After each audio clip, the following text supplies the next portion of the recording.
Honourable members, there's no quorum. I suspend Parliament until further ringing of the bell.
members, we have quorum.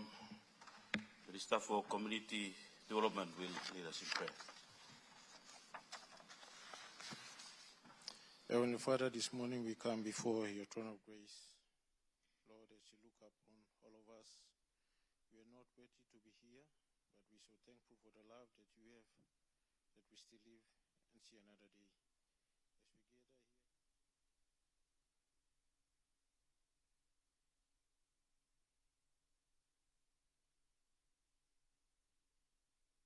As we gather here,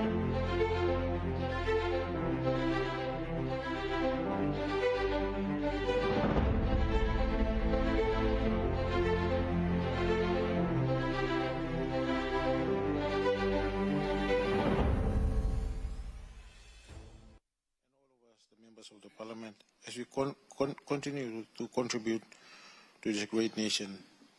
May you guide us and lead us and be with us today in our discussion, in the sitting. I ask this prayer in Jesus' wonderful name. As we gather together to say the Lord's Prayer, Our Father, which art in heaven, hallowed be thy name. Thy kingdom come, be done on earth as it is in heaven. Give us this day our daily bread.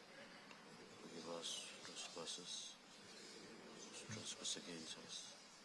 Lead us not into temptation, but us from evil. For thine is the kingdom, the power and glory, forever and ever. Amen.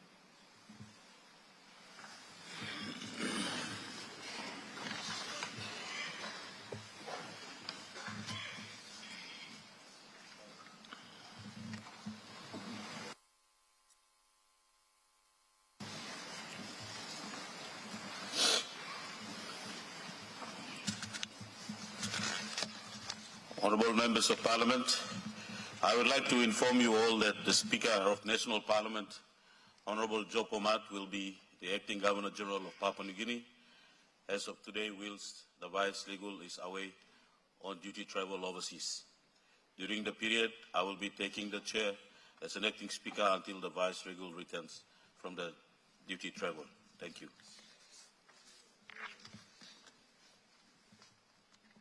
Honourable members, I wish to acknowledge the presence of the public gallery, Group 2 students and their teachers from the Marianville Secondary School in Mosby Northeast Electorate, National Capital District, Honourable Morope Piara and District Development Authority team from Lagaya District in the Enga Province, and the students and staff from Papua New Guinea Education Institute in the National Capital.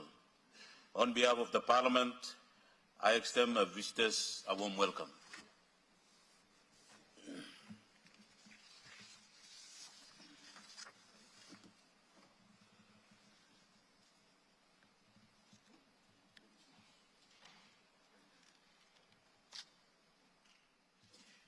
Clerk, any petitions? Notices? Honourable members, question time.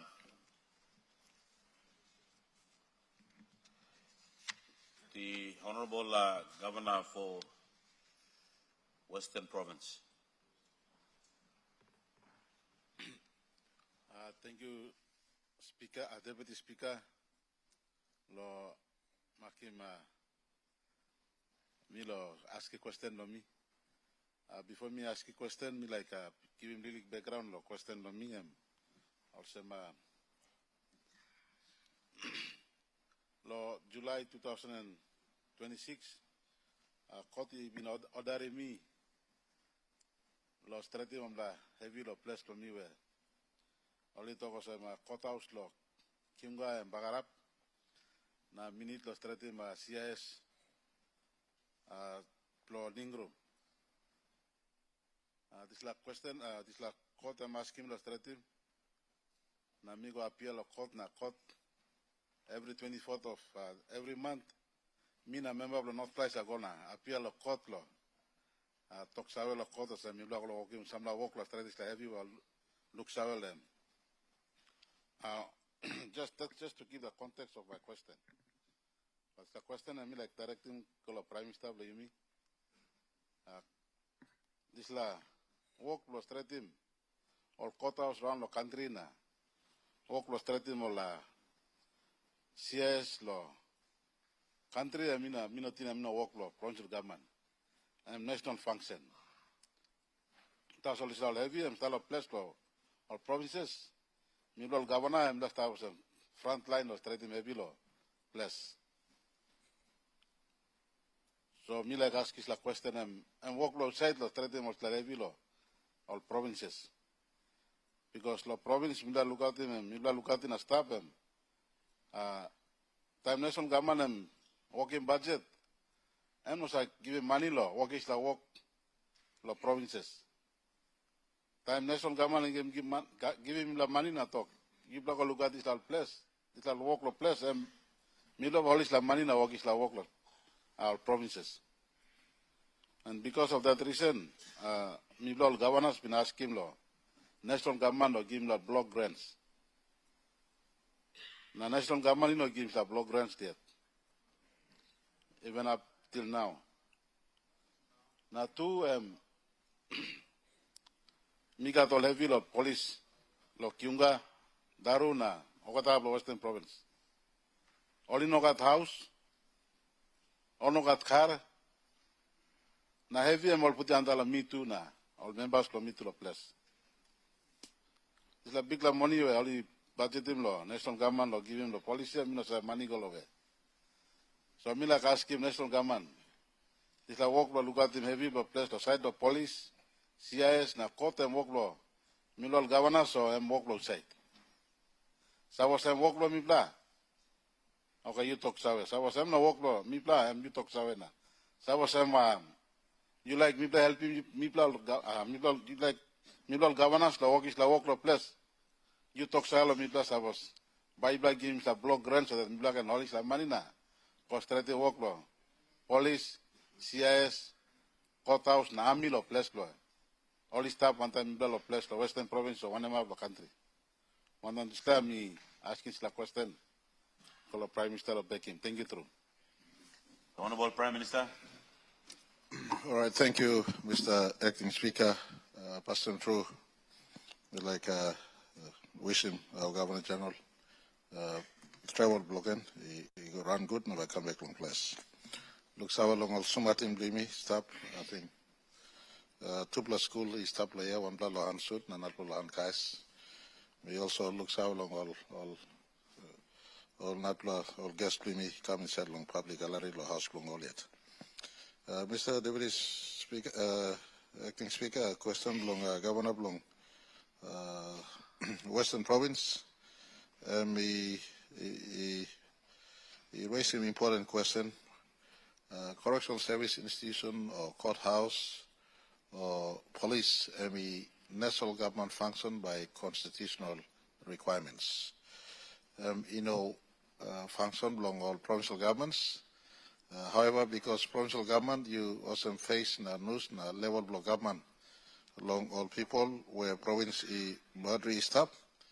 Some time national government, national functions is stop long way. Whether it's court or people, they do ask the provincial leaderships to make an appropriate response or address those issues that may be happening in those areas concerned. I want to give a response by saying, even if we give you look at like police, you may allocate him now 200 million kina each as special support in budget. If you break the 200 million down by our 21 province and Bougainville, you would see it will amount to around 9 million kina each per province for police functions. Likewise, CIS, we're putting some funds in CIS. Not as high as that, but about 20 or 30 million kina every year in budget to go through, 30 million kina in budget to go through what needs to be done. If you break that 30 million kina down, it'll amount to almost 1.5 million kina each per province if there's a CIS functions there. And so the actual quantum of money is small in the context of the budget that we have every year going as it was in the past. The conversation on the decentralized functions is emerging. Minister for Provincial and Local Level Government under the Honorable Soroi Oe has been one of the strongest advocates for decentralized functions and using Governor Southern Highlands, the Honorable Powey's word, funding that must follow the functions that are being transferred to the provinces. That is no problem. We can look into this, and whether it's a block grant or funding that follows the functions that is transferred to the province. But something that really stares at me at the same time, I could deploy this. As a government, we could take this path, giving you funding on functions that you are taking at the moment. But you must give back something to me or to the national government. And something is accountability. Something is accountability. Statistics at the moment, for instance, 2025, of the 21 provinces, not to include Bougainville because we have an autonomous government relationship, but of the 21 provinces, only 3 had submitted reports of funds used last year. So for governors who stand on good governance and advocacy on reporting, I compel you to look back at yourself. Are you, under your words, your administrator, reporting on whatever fund you received? It may be 1 million, it may be 10 million. Doesn't matter. The principle of reporting is not really held.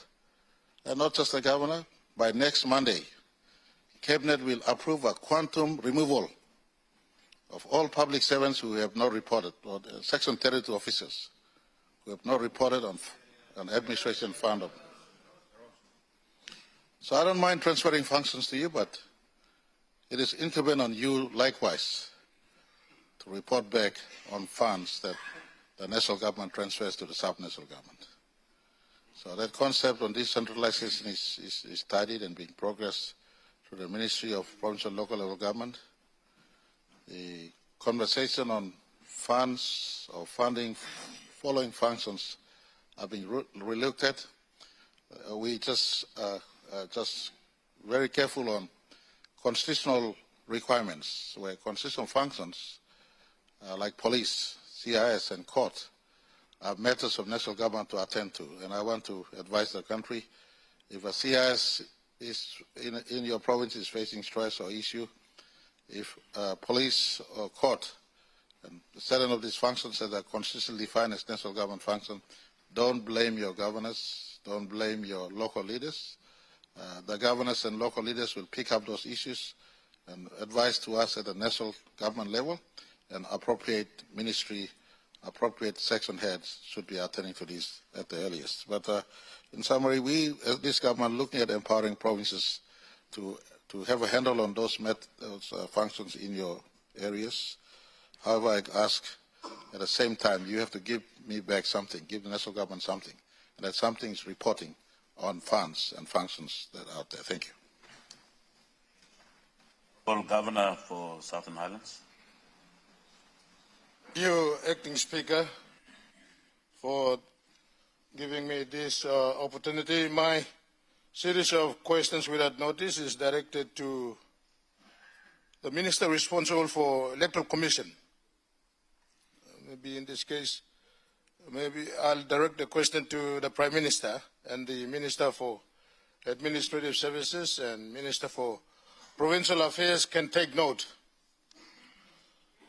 Mr. Acting Speaker, Kagorave electorate in Southern Highlands exists by September 2026, since the member was ousted in an electoral petition case.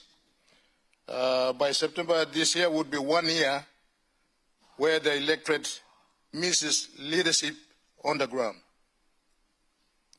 Workflow was set long conducting this by-election. Me like him, Prime Minister and government talk several people long Kagwerave. Why no got leadership?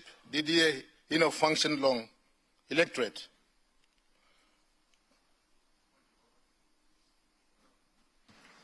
Honorable Governor, we have a point of order from the Minister.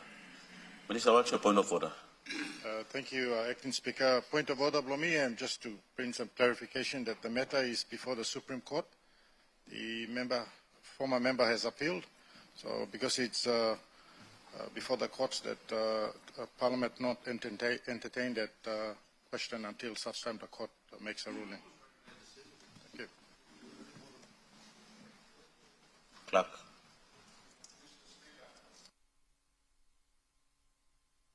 I'll get an advice on that and come back to you.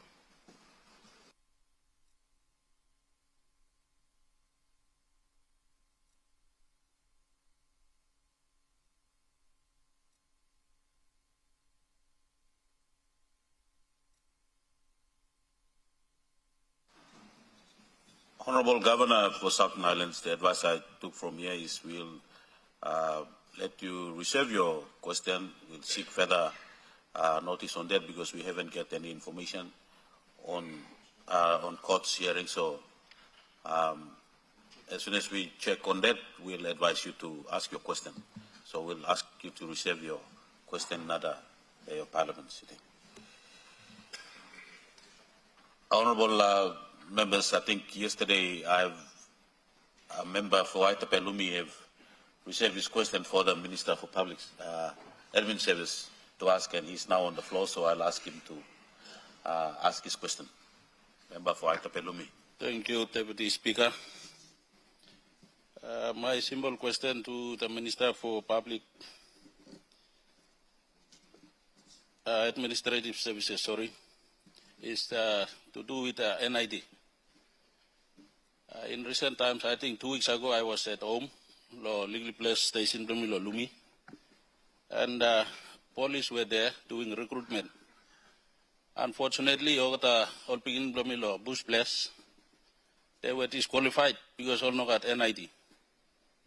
Even me as a member responsible, me try if I can give a guarantee or Samuel or LP but still not got. At the same time, Mipla like working Mila ILC registration law, ITRO project Blomia, also all require NID. So question Blomia Musem. Government got some kind of funding available or one district or province or because so many years me and plan funds has been allocated. But still this lot money no reach level where me plus problem very remotest district no place lo this la country. So Mila ask him, even lo district, some law will go back ask him lo secretary office, buy more laptop, buy more stationery. So me convince him responsibility from me open members or national government or so Mila ask him minister responsible. Is there any funds allocated this year? Suppose he got me now lose la flow, right away me like make funds available me as soon as possible. Thank you, Mr. Speaker. The Honourable Minister for Admin Service. Thank you, Acting Speaker, and I thank the good member from Aitapelumi for his important questions. I don't have an answer in relation to the operational work in Aitape at the moment, so if I could speak to the head of the agency, and if time permits tomorrow, then I can be able to respond to his questions in relation to that. In terms of the funding allocation, generally the government makes funding available. I will also provide a brief report on that when I respond to his question tomorrow. Thank you, Acting Speaker. We have a supplementary. Member for North Fly, what's your supplementary question? When it comes to NID, it's very crucial for every one of us and across Papua New Guinea. So I have a similar case with the NID issue. I think I've raised it a couple of times, many times on this house. With the recruitment thing, it's also happening across in Western, and we're facing the same situation. My supplementary is very straightforward. Is the NID office fully functioning or not? Question number one. Number two, we are every day receiving reports and information that the NID office is malfunctioning. Can the minister confirm or deny, is the NID office actually working? And are the consumables ready? Or is it being working? Because NID, people apply nothing. There's no issuance of NID across. So what's the issue? Can the minister inform the House of the department or the contract of the NID thing? Please. Thank you. Honourable Minister, I think you have responded on that question, but since there is a supplementary, may you I'll give you time to confirm your response to him. Minister. Thank you, Acting Speaker. His earlier questions that he had asked previously, I did respond to him, sending him messages into the fact of what we've already done in Not Fly. But particularly to the question, just recently we've changed the Acting Registrar General because due to the fact that there have been so much complaints and the fact that NID are not functioning very, very well operationally. So since we've replaced the previous Acting Registrar General, within 100 days of the new Acting Registrar General, they've issued well over in excess of 200,000 birth certificates and NID cards. But in relation to Not Fly, I can provide a detailed report as to what the plan is and what we will do over the next few months to ensure that we try to canvass the entire country. Thank you, Acting Speaker. The Honourable Governor for Isipik. Thank you, Mr. Acting Speaker. And this question without notice is directed to the Prime Minister. It's in relation to our national security. And I did ask a series of questions on this matter earlier. And this is in relation to the status of the inquiry report by the special appointment into the recruitment processes of the PNG-DF, Mr. Acting Speaker. It is my understanding that the report is complete and it is either with the Prime Minister or before Cabinet. And I'd like to ask a series of questions in relation to that. Number one, when will the Parliament be expecting to receive that report so that members may peruse it and discuss the details within that? It is in relation to that same question. It is my understanding that the previous minister may be implicated in that report, and I'd like to ask the Prime Minister to explain the rationale behind appointing that same minister to a new ministry so that all of us may understand why that was done rather than leaving the minister aside until all questions are answered in that particular report that still needs to be tabled in Parliament. And the other question in relation to that is, my understanding is that there were a lot of very suitable candidates, young Papua New Guineans who had applied, and they are still waiting. And any future recruitments, particularly with these genuine applicants, may be dependent on the presentation of that report. So whatever the delays are, could I ask the Prime Minister to give an undertaking to expeditiously provide that report to the Parliament so that we may proceed with the recruitment of some of these fine young Papua New Guineans in the security of our country. Thank you, Mr. Acting Speaker. Honourable Prime Minister. All right, thank you, Mr. Acting Speaker. Me ask Dr. Thankilo Governor Blong, Isipik, to ask him this question. Pass them through report long this Mari Barracks recruitment issue in our come yet long office lomi, but 2 weeks ago I did directed Chief Secretary to be in haste with this report. So he advised me they're finalizing the report as I speak, and at my level I am not privy to the details of this investigation. It is not my business also to ask. I may be sabotaging the independence of the investigation that is running. So giving them full respect to be independent and to assess in totality what happened at Mari Barracks.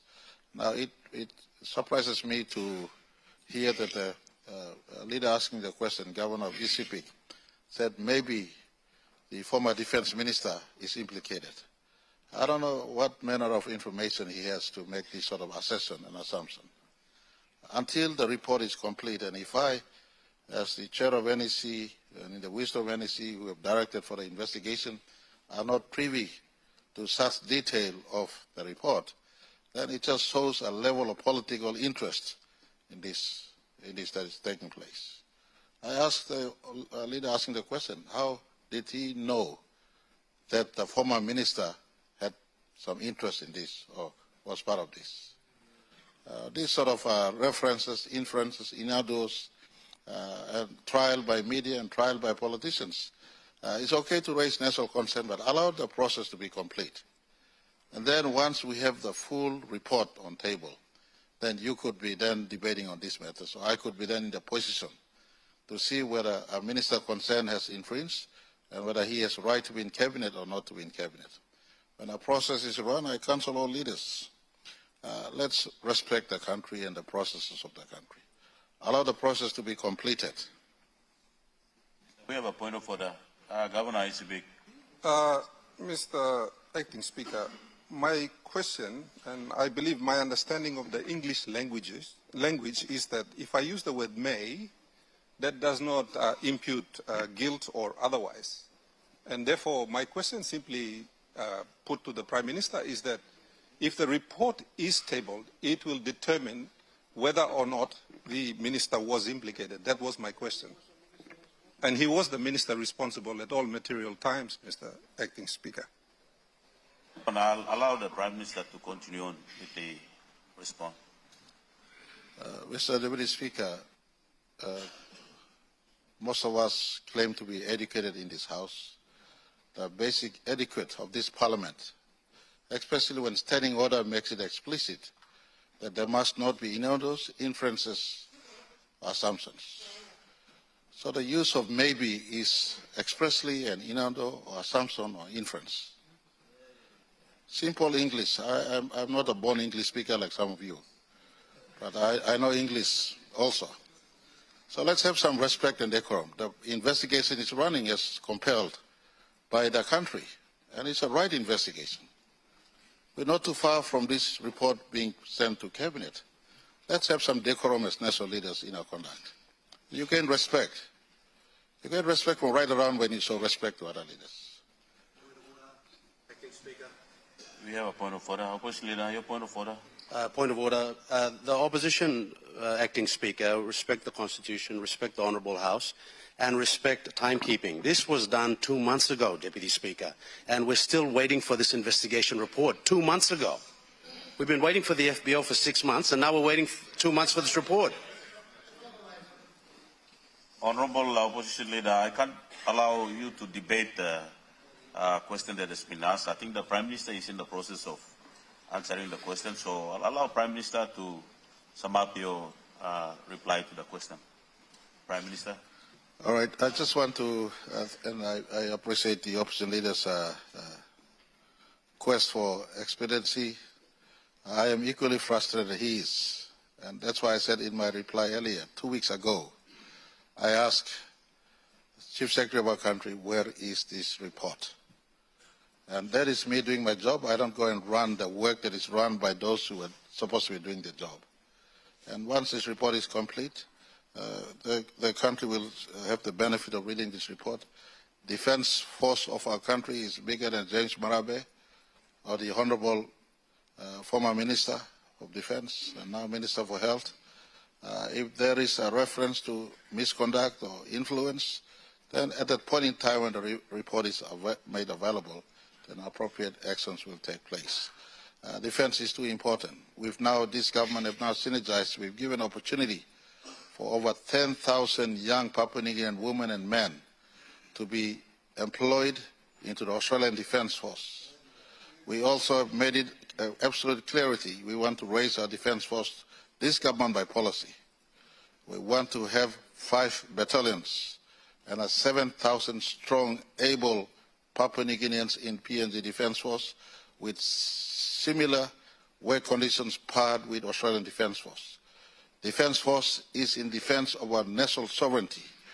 We have over 800 kilometers of land border, over 30 kilometers of river border, and to protect 5,000 kilometers square of EEZ in our country, the biggest or amongst the biggest in the Pacific. It's in our interest. So one small mistake or one small misdemeanor or a serious offense at Mari Barracks we're leaving no stones unturned. This is not the first time ever Mari Barracks has had this sort of incidents. And I appreciate the concern raised by opposition. They're there to do this sort of job and ask important questions. Mari Barracks have had continuous flaws in the recruitment process.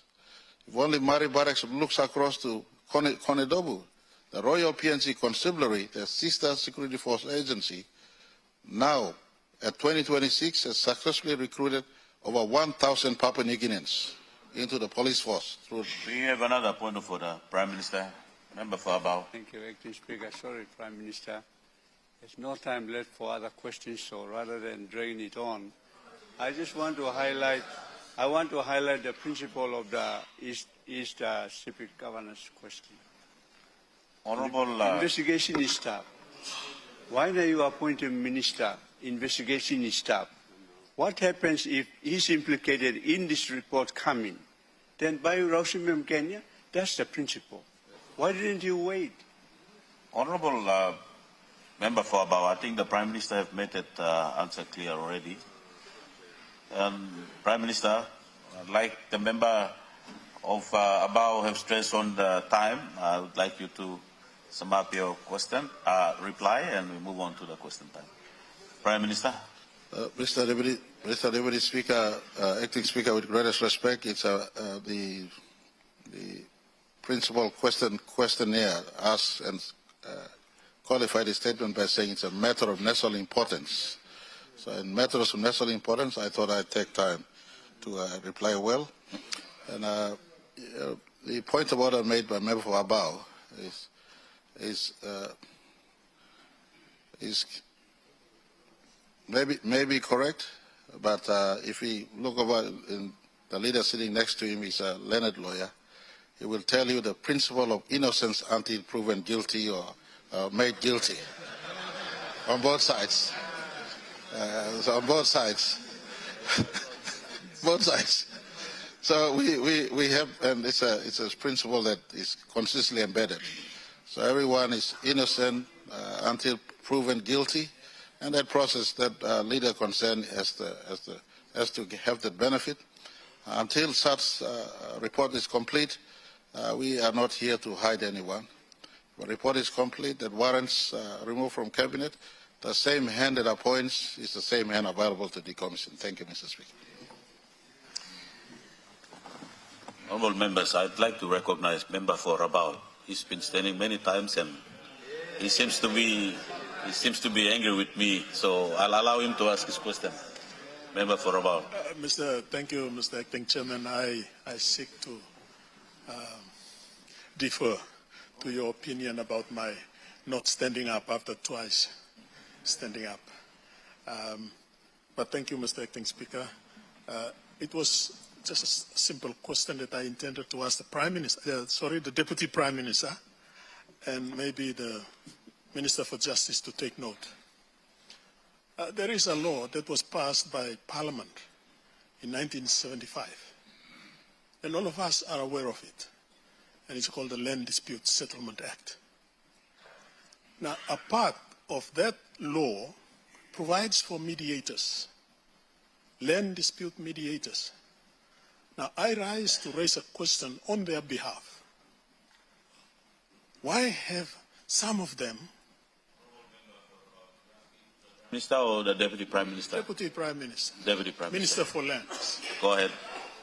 Yeah.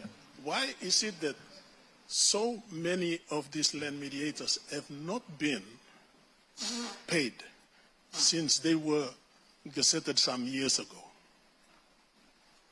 Our Prime Minister just mentioned the 3 Fs.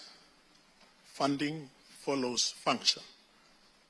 The Land Dispute Settlement Act provides a function for these land mediators. And why is it? This is a simple question. Why is it that many of them, land mediators, throughout the country have not been paid since, for many years now? Thank you, Mr. Acting Chairman. The Honourable Deputy Prime Minister, Minister for Lands. Thank you, Mr. Acting Speaker. I'd like to say thank you to the good member for Abao for his pertinent question.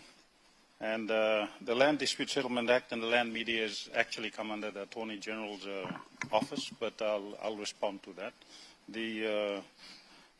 what he has provided at the mediators hasn't been paid is true. They do a lot of hard work. In my time as a KIAP a long time ago, I depended a lot on these land mediators to do a lot of land settlement disputes, and they hold a lot of history behind them. So I will raise this issue that you brought up. We, as government, have are paying councillors now. As government, we are paying our law and justice sector people now, and also I believe that we should be able to also pay these land mediators, many of them who are doing a great job in a community. So I will look into this and advise the good member in a further time. Thank you. The Honourable Governor for West New Britain. Thank you, Acting Speaker. Thank you. Question Gloomy, got notice paper, go Forest Minister. So, Acting Speaker, this is related to the famous LEDL funds, Log Export Development Levy. Mr. Acting Speaker, this is mainly established to support, the socio-economic development project and services in the affected areas. Can the Honourable Minister to inform this House what is the total amount of LEDL funds currently owed by the national government to all eligible provinces and districts, and specifically how much is owed to West New Britain province for all our 3 districts and province? Why have significant LEDL funds remained unpaid over the years despite the levy being collected for the benefit of the affected communities? Mr. Acting Speaker, what criteria or formula does the government use? Me to foul. Some time also selling 1 million come 3 years ago. Some time district is in 5 million, 10 million. Me no clear 1M criteria. So 1M criteria formula does the government use to determine allocation of LEDL funds among provinces and districts? And will the minister table a detailed breakdown of allocations made over the last 5 years or even 10 years? Can the minister confirm whether all the recipients of these substantial LEDL funds have submitted the required acutals and project reports and where exactly it was spent? Mr. Acting Speaker, it has been widely understood that some of these LEDL funds, I remember clearly during South Pacific Games, it was redirected to assist with infrastructure for South Pacific Games.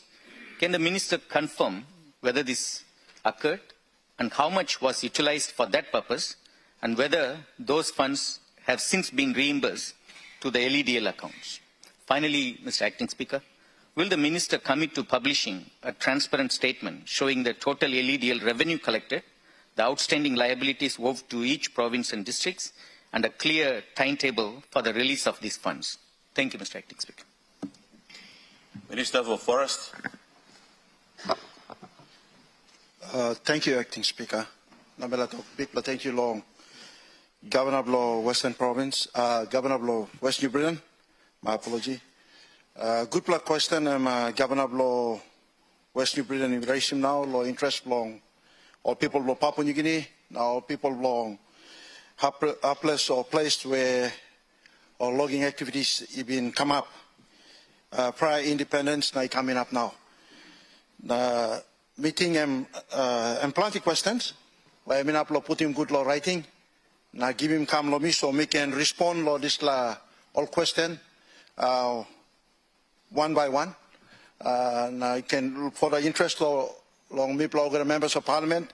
And by good plan lo me respond them lo one can report me bring me come lo parliament.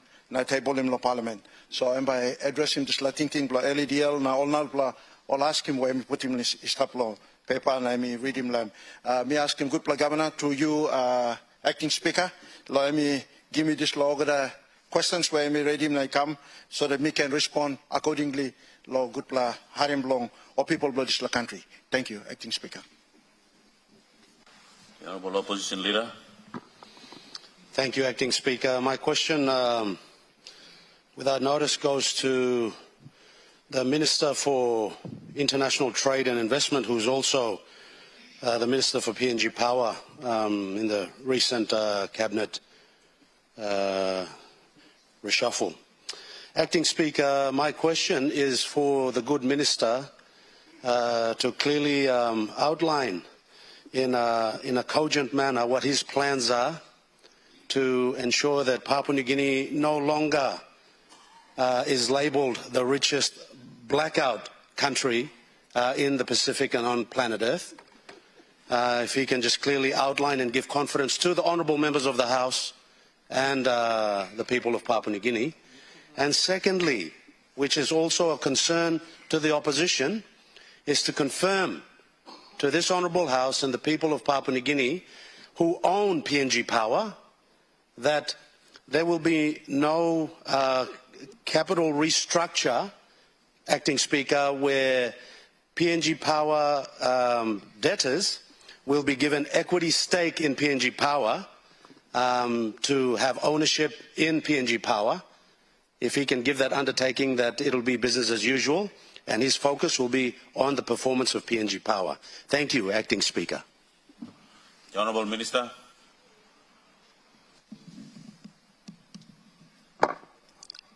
Thank you, Mr. Speaker, and I'd like to thank the opposition leader for his a series of questions. My official handover will happen next Monday, and I will answer those after I officially take over PNG Power. Thank you, Mr. Speaker. Next week. The Honourable Member for Raikos. Thank you, Deputy Speaker. I rise today to ask a very fundamental question to the Minister for Mining. This is in regard to the CDA review of Ramu Nickel project, as well as the current negotiations that is going for the expansion. By way of background, in April, our mining minister opened the CDA review. That was from 2013. So it's been over a decade that CDA review hasn't happened. So this time come up na mi play sit down lo jay saben na mi play go through lo sampla all key something. So point me la ask him question mo se mi tok lo tok pisin so all people can hear him. Okay, aninit lo this la SML8 now CDA review stop current Ramu Nickel. Plenty or big plus something, almost 90% of what's stated in this agreement is unfulfilled. Now, mi plagat narapla business proposal can lo expansion lo SML14. SML14 by expansion go lo Basamuk, lo Raikos, osem by come up one pla strategic minerals processing hub. We talk strategic mineral processing hub because cobalt na nickel today lo world one pla very needed minerals lo plenty all new pla innovative something all making some electric vehicles or some defense systems, mobile phones, energy systems. So price blong big pla mo. So time only like make him this like expensive na review come up. Mi pla bin talk lo jasaben osem. These two must be treated as very distinct processes.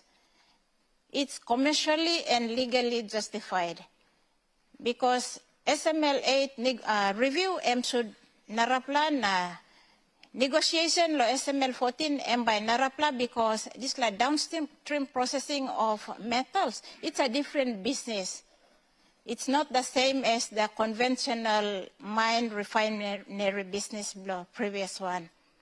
So after MIPLA been making this lapinis na MIPLA, while we are in this process of CDA review na negotiation, online you go pinis lo Raikos na, online lo lens, all like, all talking MIPLA, all people lo move out na, only by the ground lo MIPLA. So now I'm causing big pla bell pen, bell swallow people because state no fulfilling agreement belong or commitment belong in 22 years, not just 10 and 1 years, in 22 years. So question lo me on behalf of my people go lo mining minister emosem. This la by got new pla framework agreement the SML14 for the expansion or by you put him on top lo all pla. Thank you, Mr. Speaker. Deputy Speaker, thank you. Thank you, Acting Speaker. Me also look several good question where Honorable Member Blo Raikosi ask him, me also take him this time law. Good blo work where make him awesome Minister Blo Labor. Me looks aven me talk thank you lo. Question where ask him them yes me been go open him discussion blo CDA law, Medeng law April and law display time leader supposed to be stopped now all people only present la governor me present and me been talking clear or some issues blow CDA blow SML 8 you must clear him na repetition blow when something come up blow SML 8 no can come up blow new play SML 14 so I'm just talk and me been put him place killer law madang timey you go open him CDA discussion lab in regards to the CDA all parties one time state team all work law talk law this law ting law negotiation and we work law come up time final conclusion where both parties all parties agree now by CDA where me plus sign him in regards to SML 14 where new application where NEC Makim SNT team finish law negotiate SNT team and Makim state and then provincial government and me provincial administrator blo Medeng province and step inside na MRA and Kumul Minerals as well as number one lawyer blo country blo me play state soul team all step inside lo display and also team blo SEZ team 2 and all step inside lo display so lo negotiation and SNT and by negotiate and by discuss lo display so by mina preempt team na talk out lo display so NEC appoint him SNT finish and work lo SNT lo discuss lo display na all by give thinking na time em go lo cabinet lo when discussion or when negotiation all make him once cabinet clear him me black and talks away. Thank you, Acting Speaker. Supplementary. We have supplementary from the Governor for Oro. Acting Speaker, my supplementary is very brief, just to the Mining Minister. Can the Mining Minister explain if the provincial governments are represented by the SNT and who represents the landowners in these discussions or these negotiations? Thank you. The Honourable Minister. Thank you, Law. Good supplementary question where Governor he asked him, Law display by me, sim thinking law. Department by me talks about by me respond law question law Governor he asked him. Thank you. Deputy Opposition Leader. Mr. Speaker, can I seek leave of the House to extend question time for another 20 minutes? Yes. Honourable members, the question is that the question time be extended for 20 minutes. Those in favour, stand. Come on, we left early yesterday. Come on, son of a.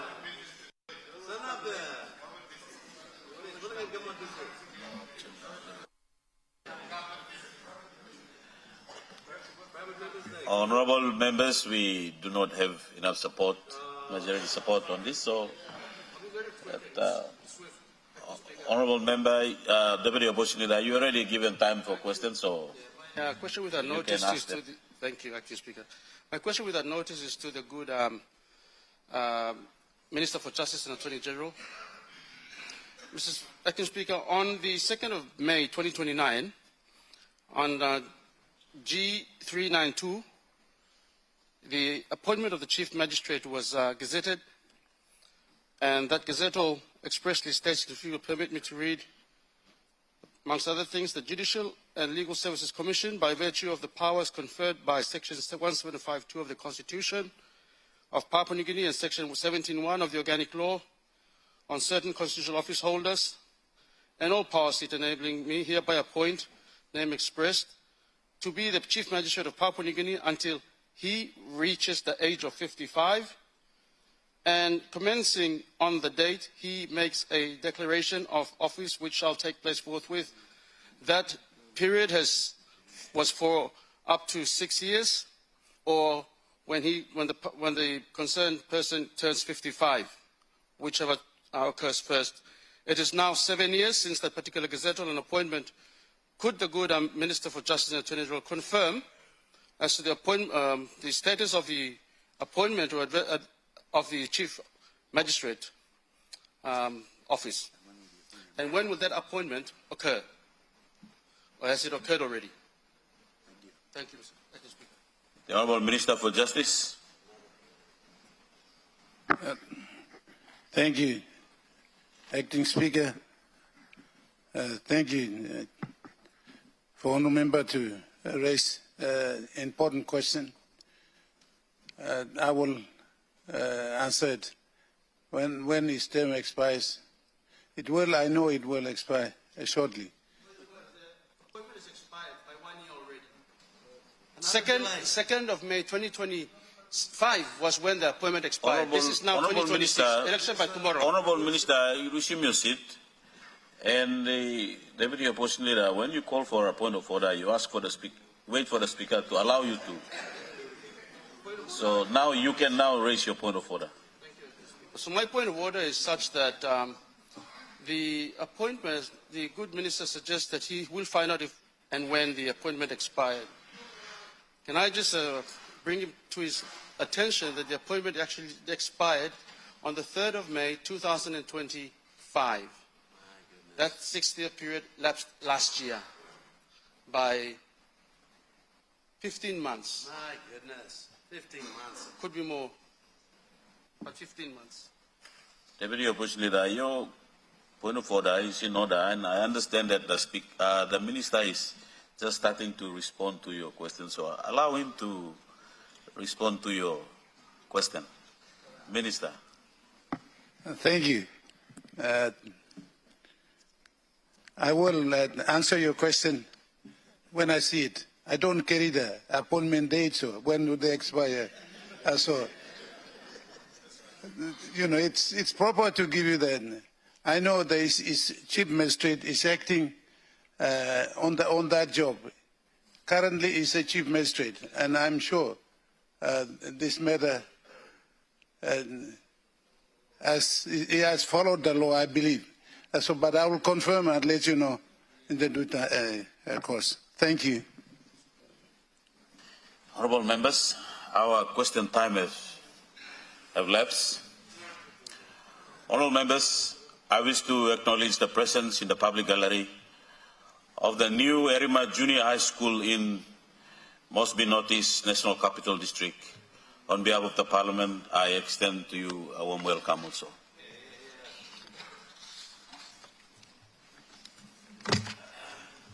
Honourable members, in pursuant to statutes, I present the annual report of the Chief Justice on the work of the National Judiciary System 2024. Leader of Government Business. Acting Speaker, I move that Parliament take note of the paper and the debate be adjourned and made an order of a day of a subsequent seating. The question is that the motion be agreed to. Those in favour say aye. Aye. And those against say no. Ayes have it.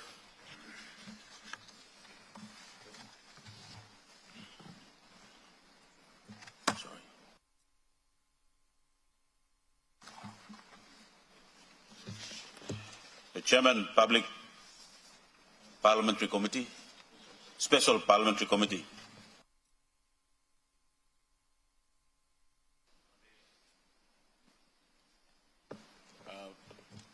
Mr. Acting Speaker, honourable members, I present the report of the Special Parliamentary Committee on Children and Youth Well-being on the summary of the proceedings and the outcome from the parliamentary inquiries conducted on the 14th to 15th October 2025 and 16th to 17th April 2026.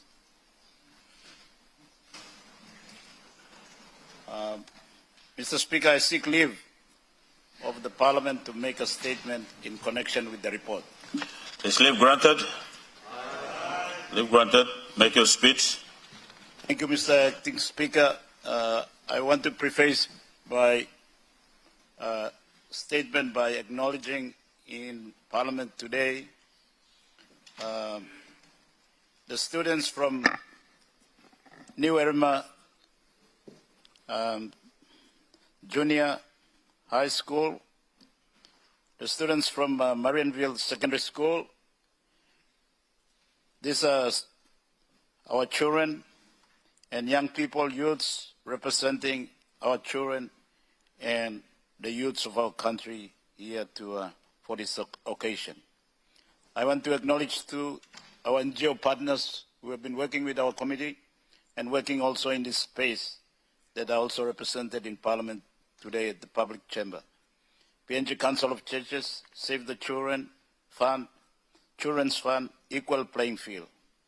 I also want to acknowledge our development partners, UNICEF, UNDP, Department of Foreign Affairs and Trade from Australia, and other representative of a partner government from within our region, especially from Japan, Korea, European Union, World Bank, and other private corporates who also work in this space and are here today for this occasion of the presentation of our report. Mr. Acting Speaker, I rise today to present to this Honourable House the first report of the Special Parliamentary Committee on Children and Youth Wellbeing, arising from its parliamentary inquiries conducted on the 14th to 15th October 2025 and 16th to 17th April 2026. At the outset, I wish to commend the government, this Honourable House, and particularly the Honourable Prime Minister for the vision and leadership shown in establishing this Special Parliamentary Committee. I commend too the Leader of Government Business for moving the motion to create the committee in May 2025. This initiative reflects an important national recognition that as Papua New Guinea marks 50 years of independence, we must also look forward to the next 50 years and place children and youth at the center of our national development agenda. Mr. Acting Speaker, the establishment of this committee was not without deeply considered forethought. The decision to establish this committee reflects a deliberate commitment on the part of the government and our national leadership here in the National Parliament to ensure that no child is left behind as we advance into our next 50 years journey. The Honourable Prime Minister himself has consistently emphasized that the future prosperity, stability, and security of Papua New Guinea depend on the well-being, development, and opportunities available to our children and the youths of today.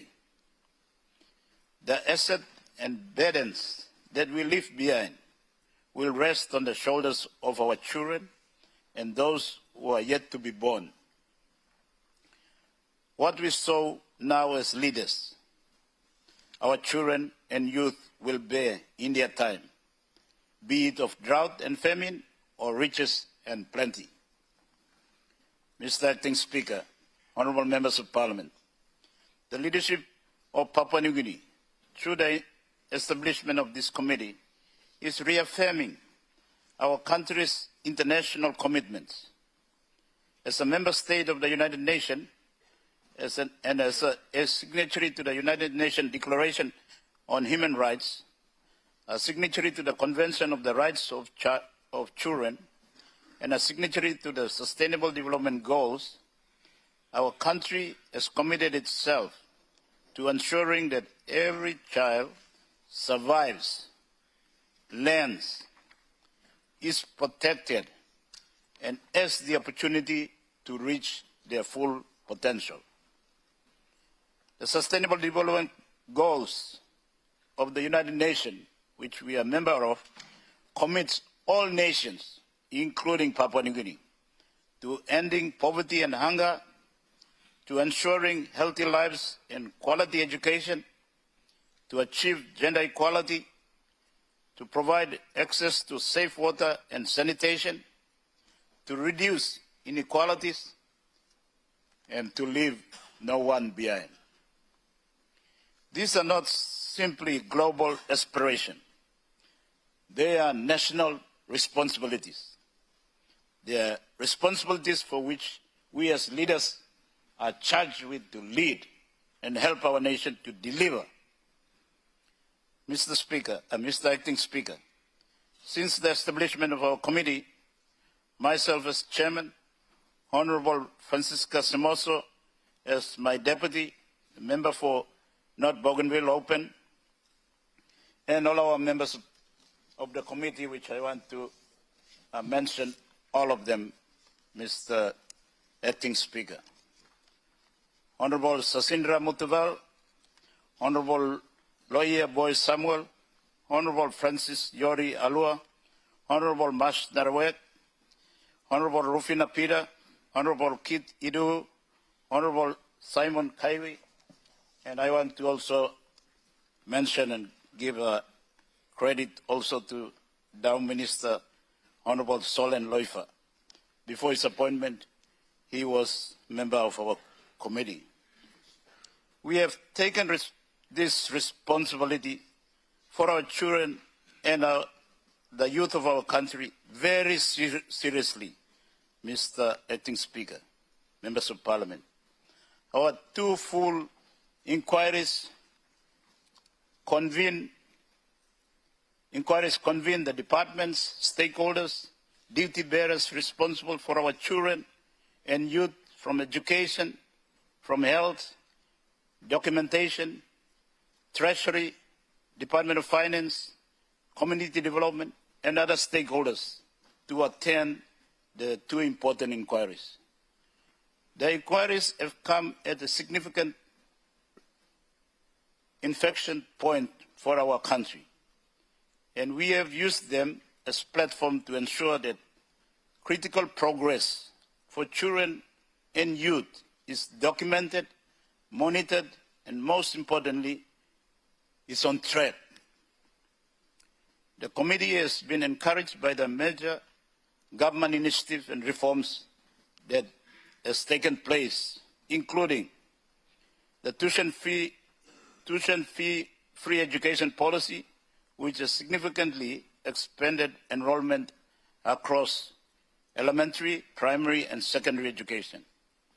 The government's approval of financing for early childhood education teachers as a start to the implementation of the early childhood education policy, a landmark step towards strengthening and foundational learning that is absolutely critical for the journey of our citizens, starting at an early age.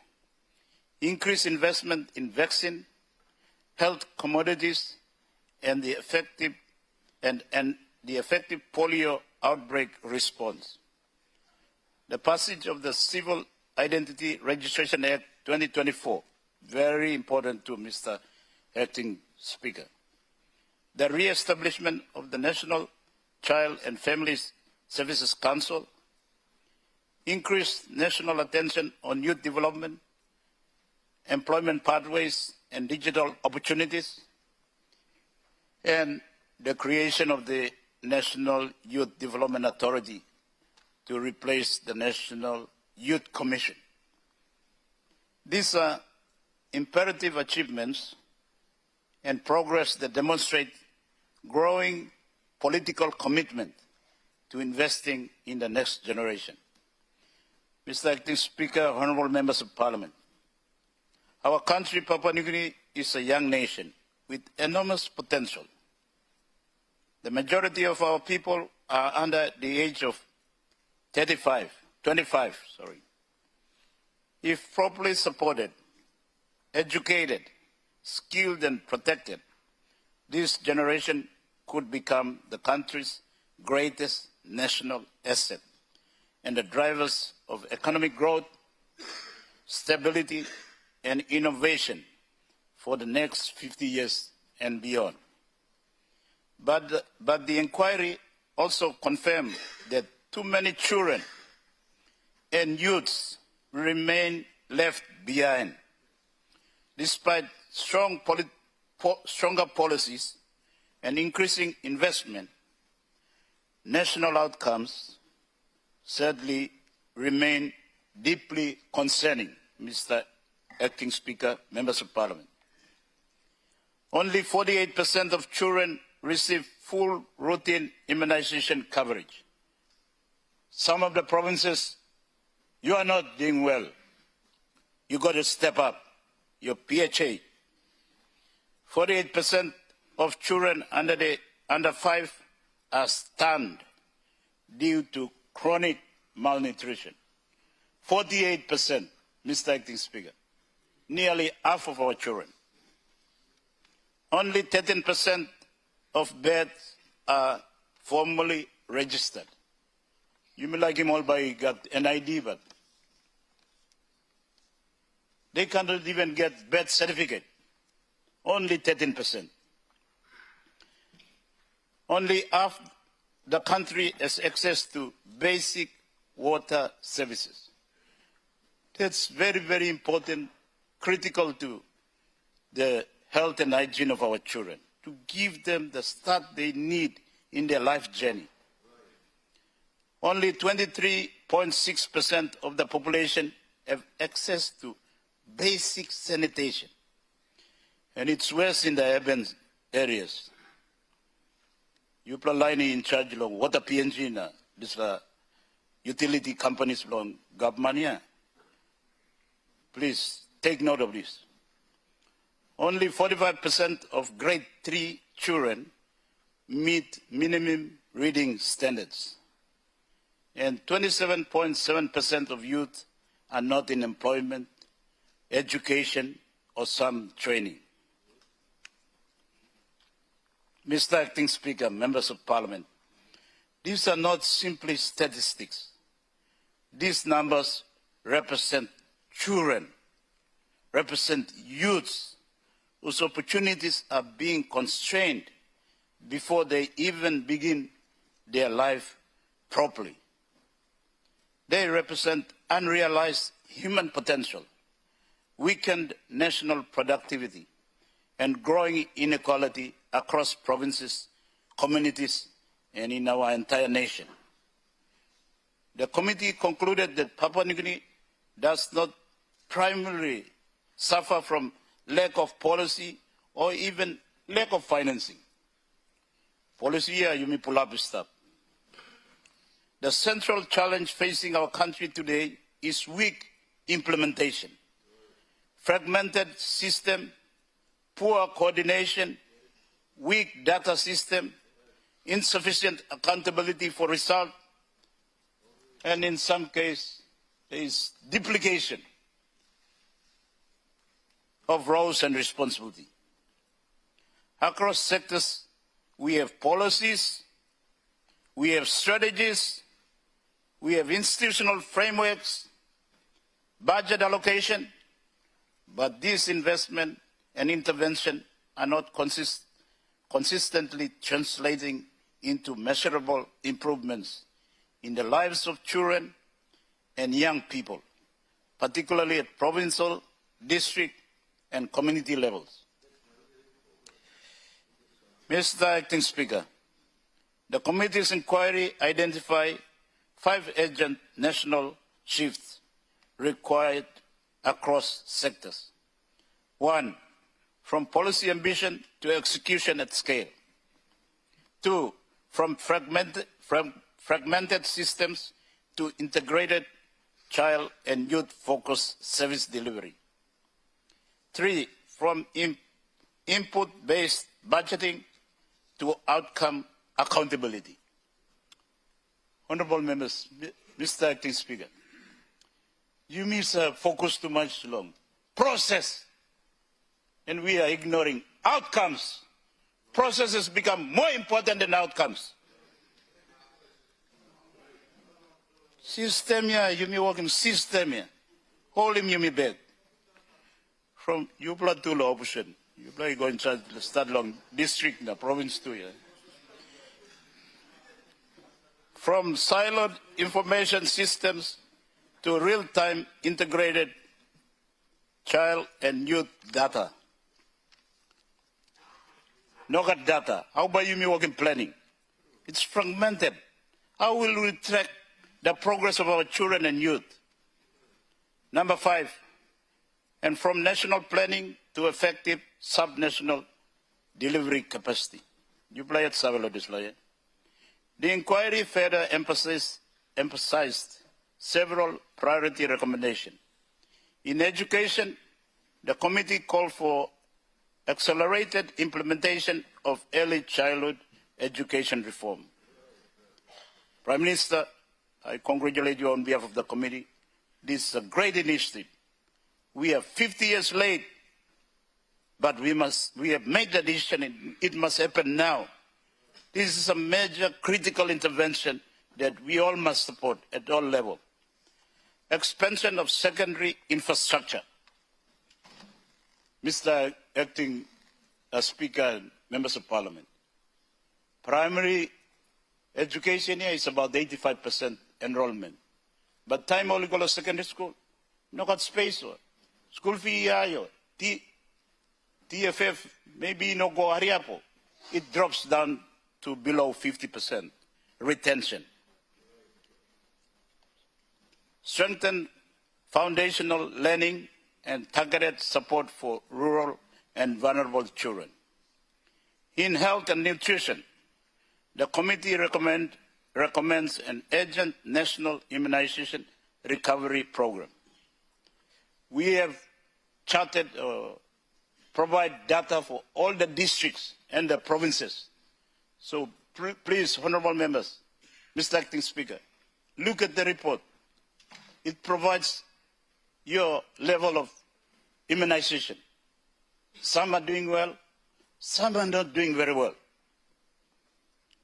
Implementation of a national nutrition survey. Mr. Acting Speaker, Members of Parliament, this is very important. Nutrition. Our children, 50% almost, are being stunned. How not grow big or mind develop because they are getting lousy, bad food. You may get a survey, processed food. We want our young people to be smart, to grow physically fit, but nutrition is poor. You can be absolutely guaranteed they won't be physically big or grow to their full potential, and their mind also equally will suffer, will be stunned. Expansion of preventive and outreach services, strengthening of village health assistance program, and stronger provincial accountability mechanism. It starts at district and provinces. The nation is made up of district and provinces. If we at the provinces and district get our act right, we can start to help national departments and national state agency get it right. On birth registration and identity system, the committee recommends scaling universal birth registration through integrated health facility and outreach approaches. Activation of the CRV's National Steering Committee and the establishment of real-time reporting system. We have the Health Department, and now we have the Civil and Civil Identity Registration Office. They must work together. They should not be territorial, Mr. Acting Speaker. Health Department, please, Minister, work with the Civil Identity Registration Office so we can get all our children registered. Then they get the NID, and then they continue their life with full identity. In water, sanitation and hygiene, WASH, the committee calls for urgent establishment of a national WASH authority or interim coordination mechanism, accelerated rural services delivery, and a multi-year financing framework focused on equitable access. Clearly defining institutional roles, responsibility, and accountability mechanisms are required to prevent duplication of function, and avoid confusion in mandates and areas of responsibility with water PNG. So, Mr. Acting Speaker, members of Parliament, Prime Minister, why is it parked with national planning? And how long has it been parked in national planning? Are they an implementation agency or they are policy and monitoring and evaluation department? It's been there for nearly 20 years. And I want to pause here by emphasizing, Mr. Acting Speaker and members of Parliament, water and sanitation is not just important for the health and hygiene of our children, to give them a good start, health and fit and well in life, but equally, it's also important for women and girls, especially in the rural areas.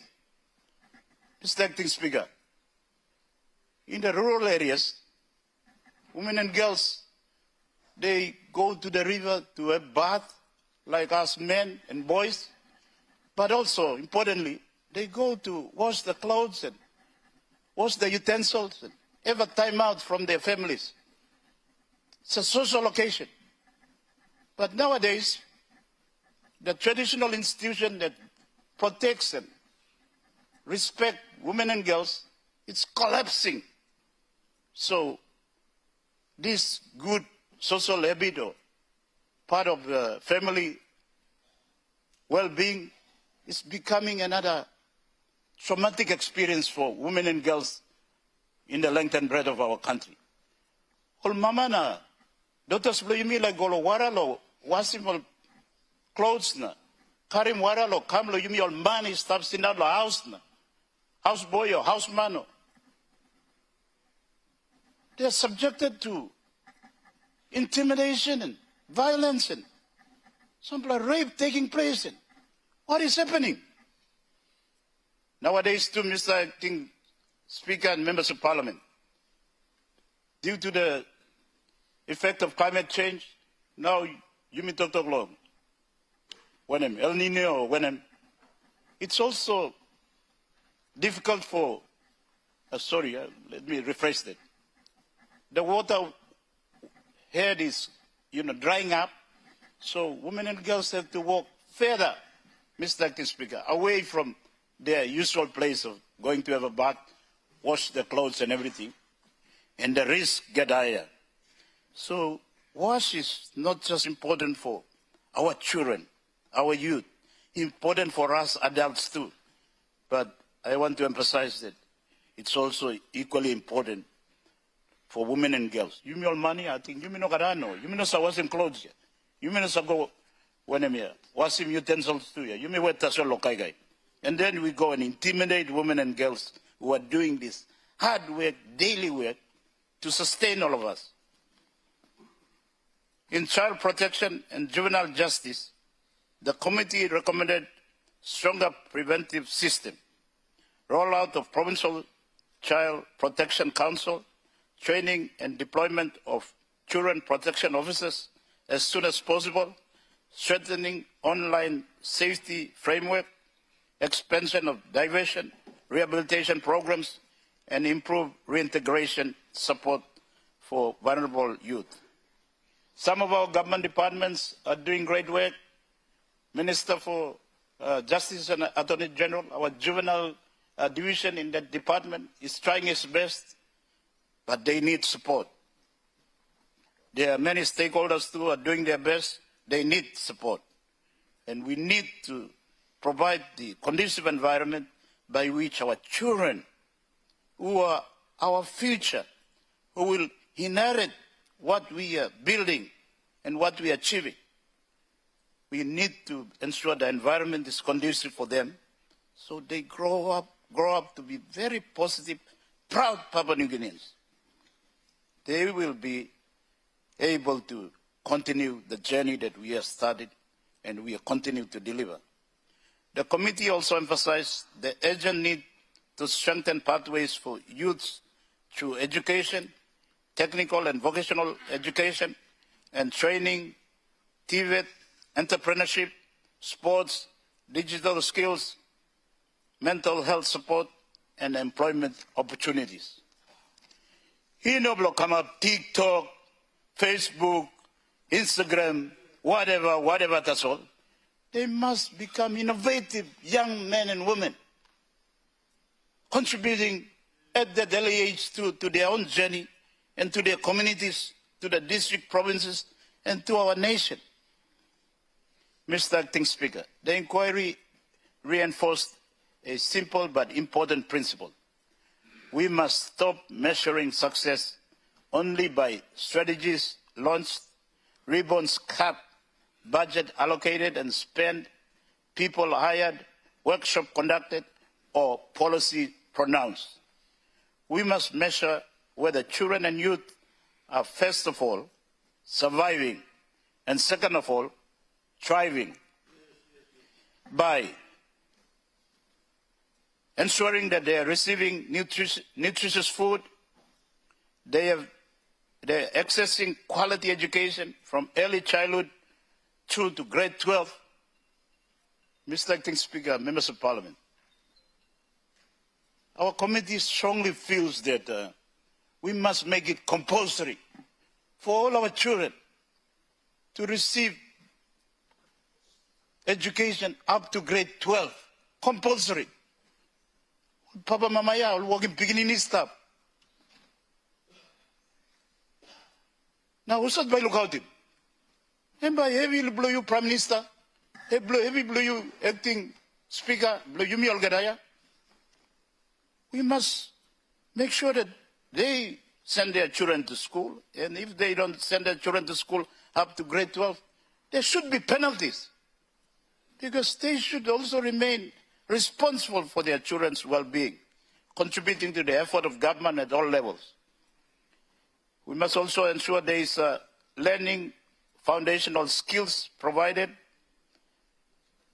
that the children are being protected from violence, abuse, and exploitation, that they are being registered at birth, and they are accessing safer water and sanitation, and they are transitioning from meaningful into meaningful opportunities and reaching their full potential.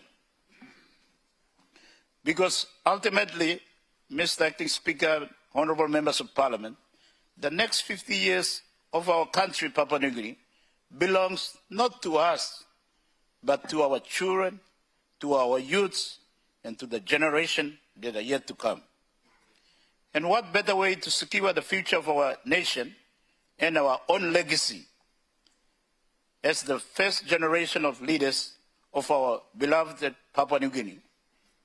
First generation meaning coming now at 50 years. Then by investing effectively in our children and the youths of today. Mr. Acting Speaker, honorable members of Parliament, the committee's work over the past year has demonstrated both the scale of the challenges and the importance of sustained parliamentary oversight to ensure accountability, coordination, and measurable result. The well-being of children and youth is not a temporary issue, nor one confined to a single sector or program cycle, not to one department. It is central to the long-term development, stability, prosperity, and happiness of our country, Papua New Guinea. After one solid year of work, the job of our committee is not yet finished. In fact, we have just started. We have not inquired yet into the situation facing youth of our country at all levels, especially after 14 years, year 14, into 25 or 35. We have focused on the 14 years, 0 to 14 years up to now. Mr. Acting Speaker, our committee has issued letters to all the provincial government,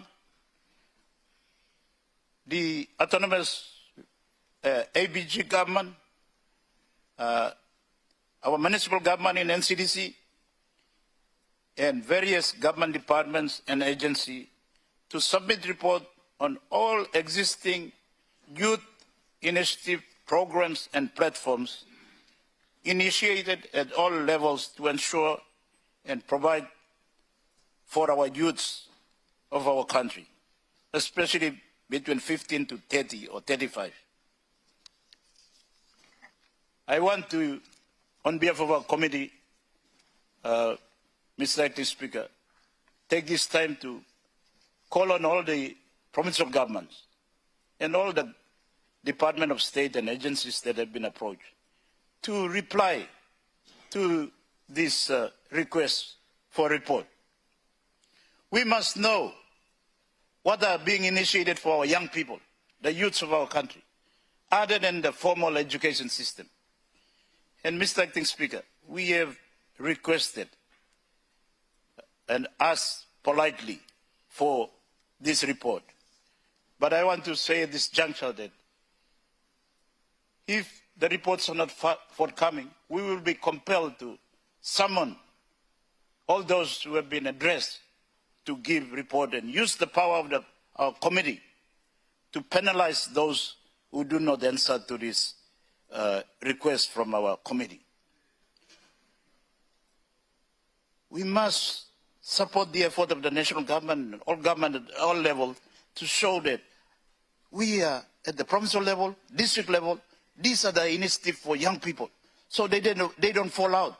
They continue in a positive way to achieve their full potential.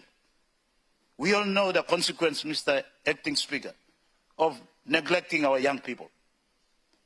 The last 50 years is bear witness to this problem of neglecting or pushing out or ignoring, leaving our young people behind. The well-being of our children and youth should be at the forefront of every parliament, every political leaders, every government at all levels in the agenda, in your budgeting and your plans for your district and for your province, up to national level. For this reason, Mr. Acting Speaker, members of Parliament, the committee respectfully recommends that the Special Parliamentary Committee on Child and Youth Wellbeing be transitioned into a permanent parliamentary committee of this Honourable House so that we continue to have oversight. We don't leave it to one department, Department for Community Development. We give you youth, National Youth Development. Before you used to be National Youth Commission, you sense him name, you go National Youth Development Authority. What's happening? You work in policy, nothing is happening. Money come on over. And then to the Department of Health, and then to Attorney General, CIS and the police, juveniles, and, you know, we must have permanent parliamentary committees that have oversight so that ensure that all the departments are working in unison, in coordination, and implementing clear state policy so that we are progressing and seeing improvement in this very critical part of our citizens' development.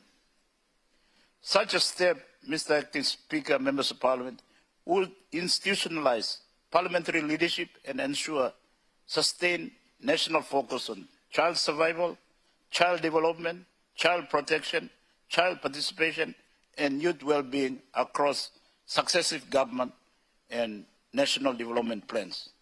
Not just for this Parliament, Mr. Acting Speaker, members of Parliament, but future parliaments must continue to have oversight. Mr. Speaker, Mr. Acting Speakers, pardon me, members of Parliament, as we celebrate 50 years of nationhood, the Parliament has an opportunity to help shape the next 50 years by ensuring that all children and youth in Papua New Guinea are visible, valued, protected, and given the opportunity to thrive. Our children's tomorrow depend on the decision and action that we take today. Before I conclude my statement, Mr. Acting Speaker, let me take this time to thank the members of our committee, and importantly to thank our development partners, principally UNICEF and the UNDP, United Nations generally, and to thank all the other governments who have supported the committee and continue to work in this space, including the government of Australia through DFED, government of Japan, South Korea, the EU, and other development partners who are working in this space. Let me also thank our committee again for the wonderful work that we have done. For me, it's been a privilege to be chairing this committee. It's a committee that, for the first time, we have set up in this honorable house. And I'm honored to be chairing this committee. At this point, I therefore, Mr. Acting Speaker, commend this report to the House and respectfully table it for debate by honorable members. Thank you very much, Mr. Acting Speaker.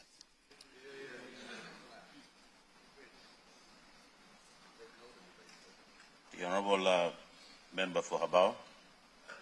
Acting Speaker, I move that Parliament take note of the Special Parliamentary Committee on Child and Youth Wellbeing report, and I wish to contribute in this very important report. Thank you. Debate. Thank you, Deputy Prime Minister, and thank you, Prime Minister, and your leadership in establishing this another very, very important parliamentary committee to address this big issue of the welfare of our children in this country. I want to quote two quotations that the chairman has presented, just to highlight my very, very strong view on the importance of this report to the Honourable House and to the country. Page 83, paragraph 3. I quote, "All of us adults now are in the sunset of our life, but the next 50 years belong to our children." September 16 this year will be 1 year into our next 50-year journey. And what a timely report this is, because the next 50-year citizens of this country are the children of today. Unfortunately, Deputy Acting Speaker, the report highlights some very, very serious issues that are affecting our children today, that will have a great impact in the next 50 years if governments that come in after every election, the next lot of governments in the next election in 2027 and after that, if those governments and their departments fail to undertake activities that respond to the issues that the committee has highlighted today. I want to highlight one or two only, because I know that many of you will also be passionate like me in trying to support the report. The report says that 1 out of every 2 children in Papua New Guinea are undernourished. 1 in 2, Mr. Acting Speaker. That means that in the next 50 years, if we don't do anything like what we have not done in the last 50 years, then 50% of the citizens of this country will not have the intellect.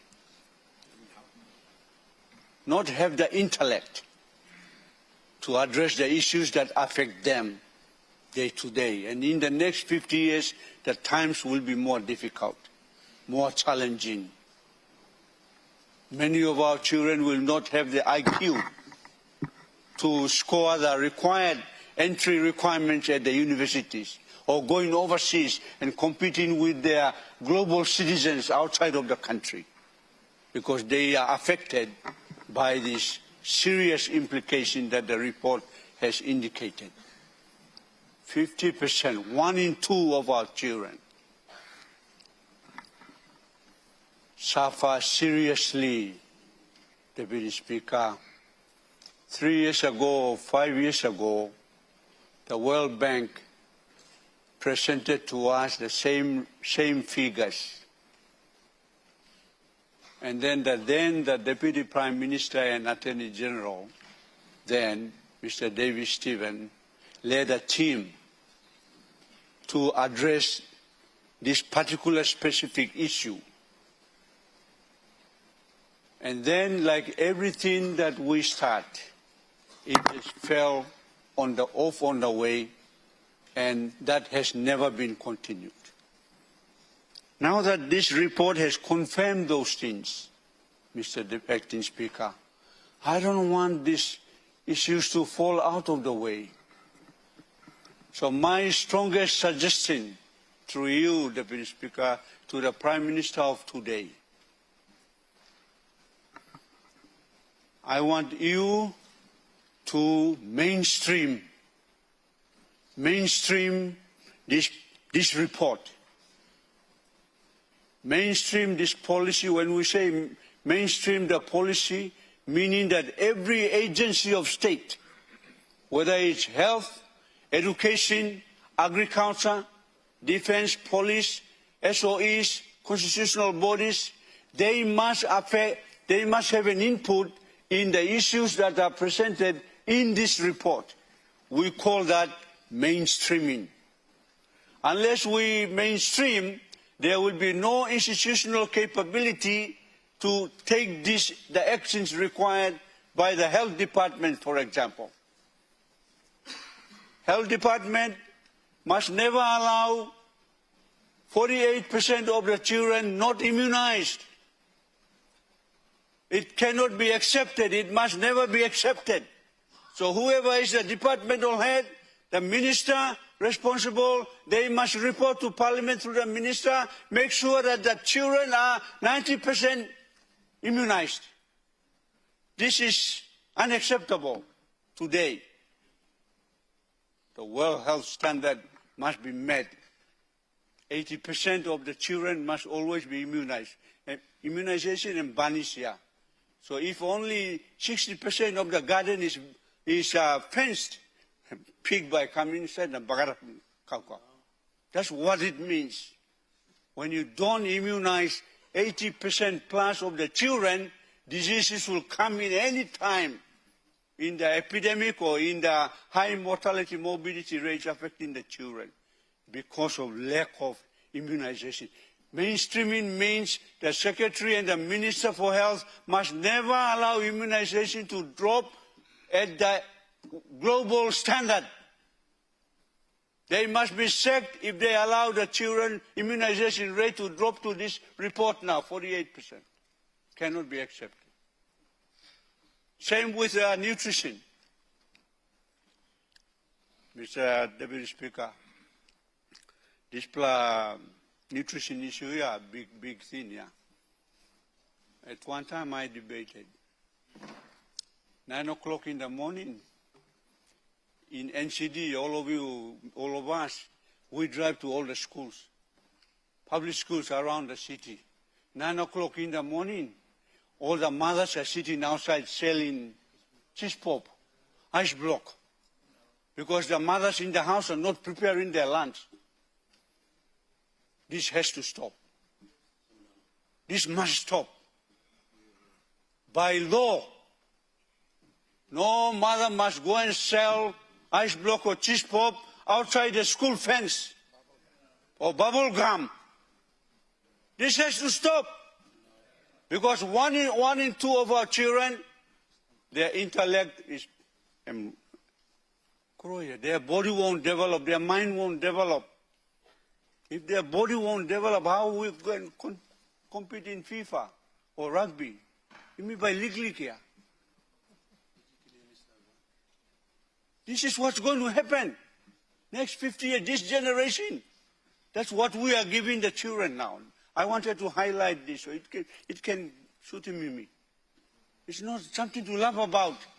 All the mothers, people are listening, yeah.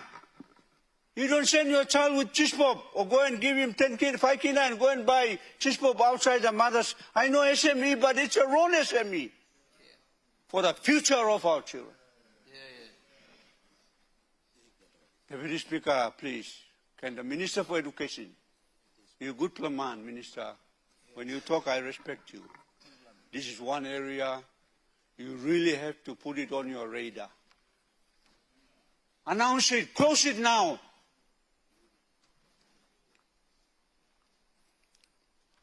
Something you must think now. Very, very serious. Second issue, relation to this nutrition issue, it has been globally well known and documented that when you educate a woman, you educate the nation. Focus of this, many of these issues. Mama you know carry baby go to clinic. Mama you know cooking good plakai kailo, pikinini. Educate, focus a program on educating the mother.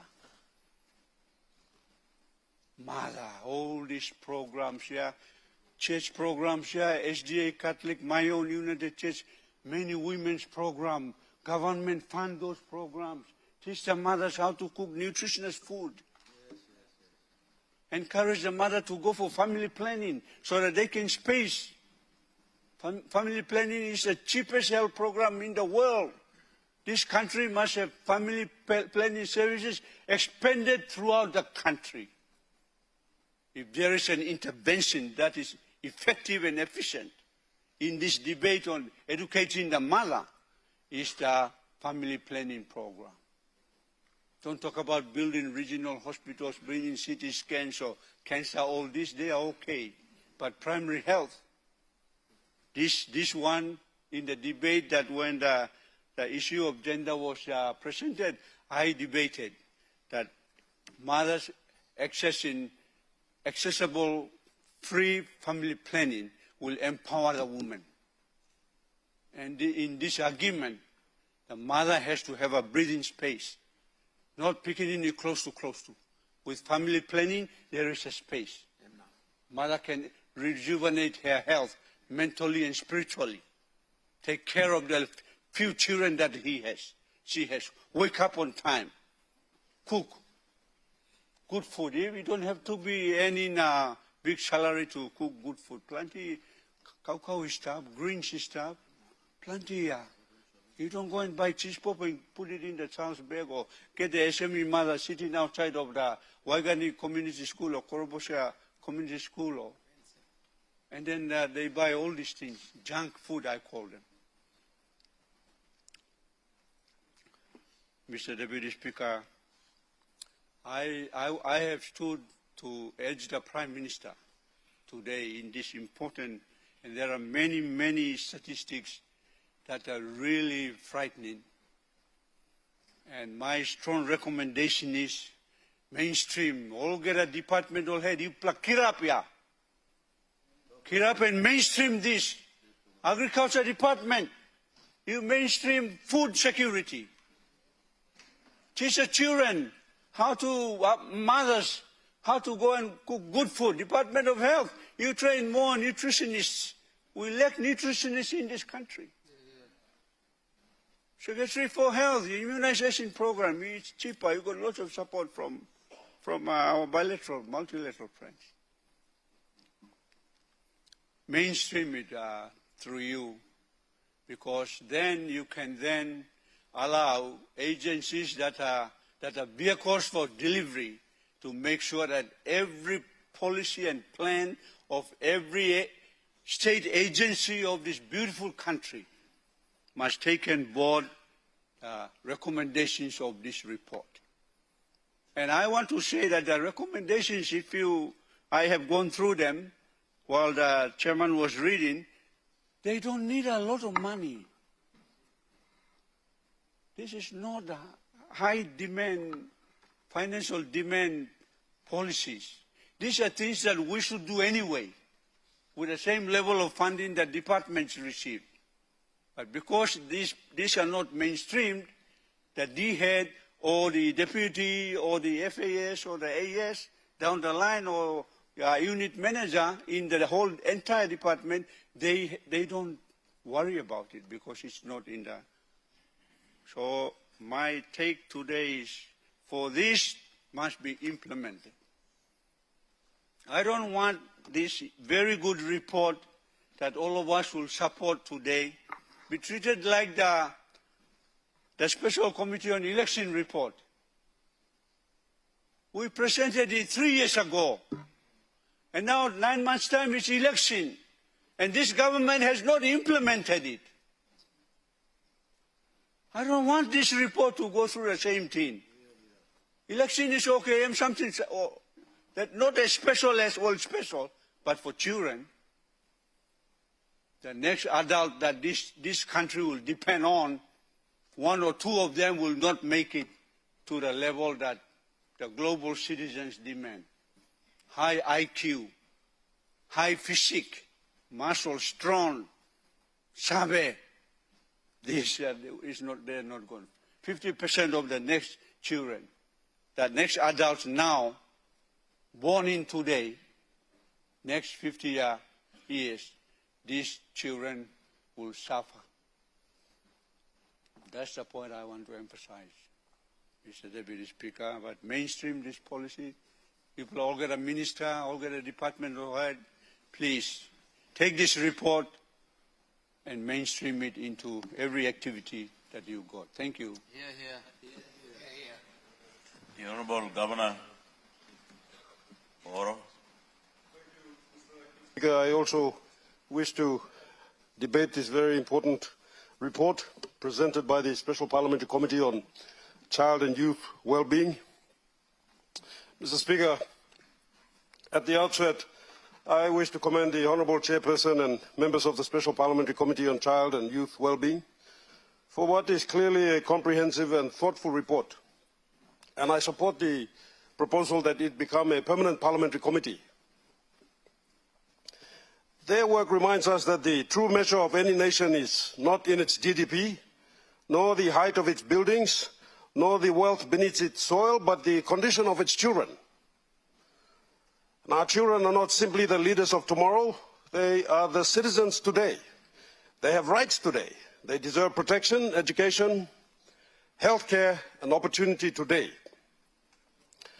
And this report paints a sobering picture of the challenges confronting children and our young people across Papua New Guinea. It identifies shortcomings in education, health, nutrition, child protection, documentation, youth development, and many other critical areas. Thank you, Chairman, for presenting a very sobering report. But, Mr. Speaker, as I read this report, one question continues to occupy my mind. Why do these problems continue to exist after 50 years of independence? It is not because we lack intelligent people. It is not because we lack reports. It is not because we lack legislation, nor is it because we lack resources. Papua New Guinea is one of the most resource-rich nations on earth. And in regards to food, I'm looking at the specific details about malnutrition. That 1 in every 2 children in Papua New Guinea has stunted growth. Yet the ABC 2 years ago reported that Papua New Guinea's traditional diet was #1, the best in the world. What's gone wrong? What has happened in that specific area? So the question is not whether the question therefore is not whether we know the problems. The question is whether we have designed a system of government capable of solving them, Mr. Speaker. And I submit that one of the greatest obstacles to improving the well-being of our children is the manner in which our system of governance has evolved, particularly following the 1995 reforms under the Organic Law on provincial governments and local level governments. And I'm going to explain a little bit on this. This is one of my favorite subjects. I know many of you are sick and tired of hearing about this. I urge you all to go back and study 1995 and those reforms and the consequences. These reforms were introduced with good intention. They were introduced at that time because they wanted to bring premiers into the House and prevent the possibility of secession. However, after 3 decades, this Parliament must honestly ask whether they have achieved the intended purpose. Instead of genuine decentralization, what has emerged is a system in which responsibility has increasingly been decentralized, has been centralized, while accountability has become blurred. And the national government today attempts to administer almost every aspect of public service delivery. It seeks to manage schools. It seeks to manage hospitals. It seeks to manage health workers. It seeks to manage teachers. It seeks to manage welfare services, to manage policing, manage infrastructure, and it seeks to manage almost everything from Waigani. Mr. Speaker, that is an impossible task. No central government, regardless of who forms it, can effectively administer frontline services for almost 11 million people living across our rugged mountains, isolated islands, vast forests, and thousands of communities separated by some of the most difficult terrain in the world. The result is predictable.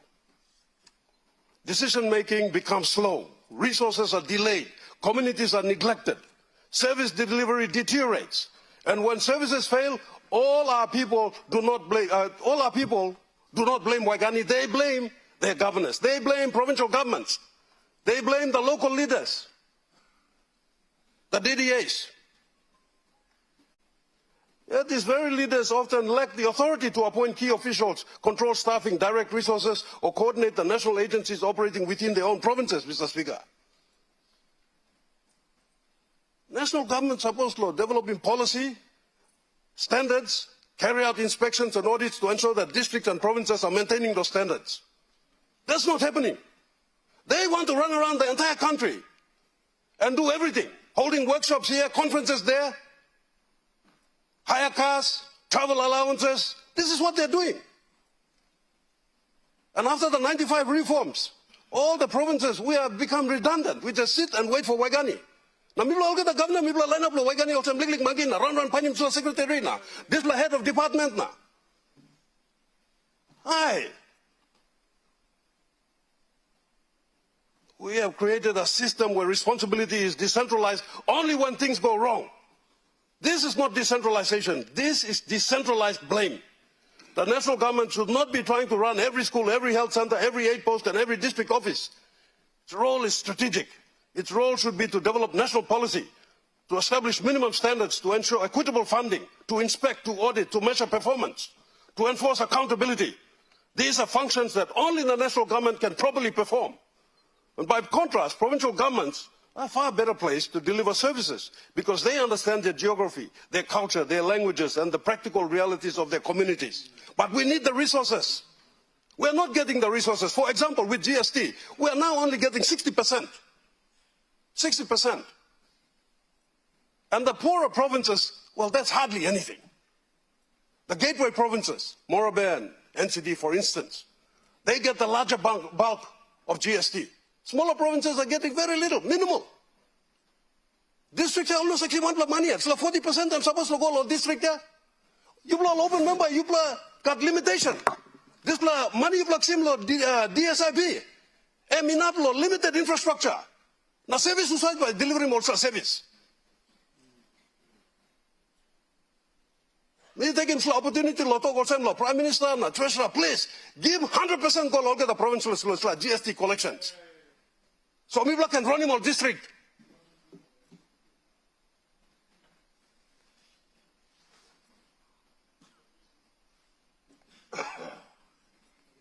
So, Mr. Speaker, a child in Telefomin, or a child in the Trobriand Islands, or a child in Moorhead, or a child in Kokoda, or Daru, or Bougainville, their circumstances are vastly different. Yet we continue to believe that every decision affecting them must somehow originate from Port Moresby. Mr. Speaker, children do not experience government through departments. A child does not know the difference between the Department of Health, Education, Community Development, Treasury, or Finance. A child simply asks, can I go to school?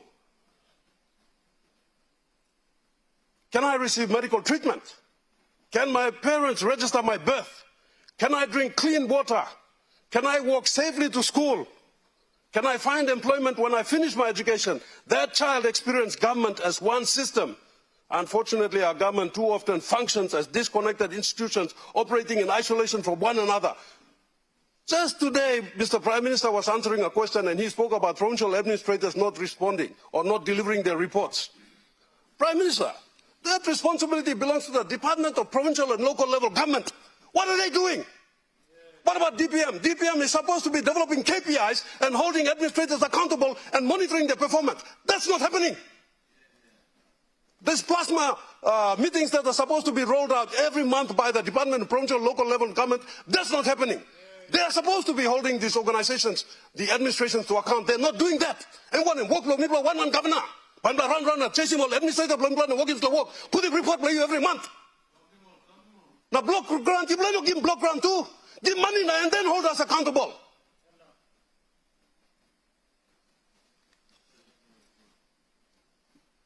But government, we are too often functioning as a disconnected institutions, operating in isolation.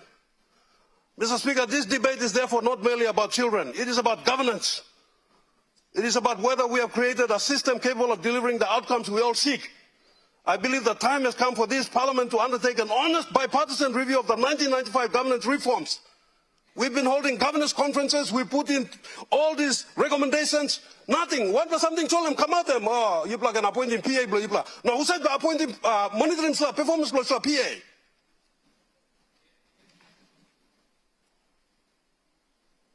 I believe the time has come for this Parliament to undertake an honest bipartisan review of the 95 governance reforms.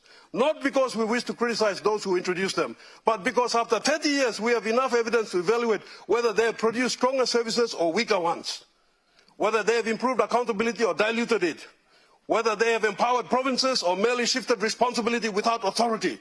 If the answer is that our children continue to suffer because our governance arrangements are no longer fit for purpose, then this Parliament has a duty to act. Mr. Speaker, imagine a Papua New Guinea when the national government focuses relentlessly on what it can do, develop world-class policy, set national standards, allocate funding fairly, inspect schools, audit hospitals, measure outcomes, publish performance rankings, reward success, intervene where standards are consistently not met. At the same time, imagine provincial governments genuinely empowered to plan, coordinate and deliver services, working closely with the districts, local level governments, churches, communities and other private sector. Clear responsibilities, clear authority, clear accountability, no duplication, no confusion, no excuses. Mr. Speaker, our Constitution speaks of integral human development.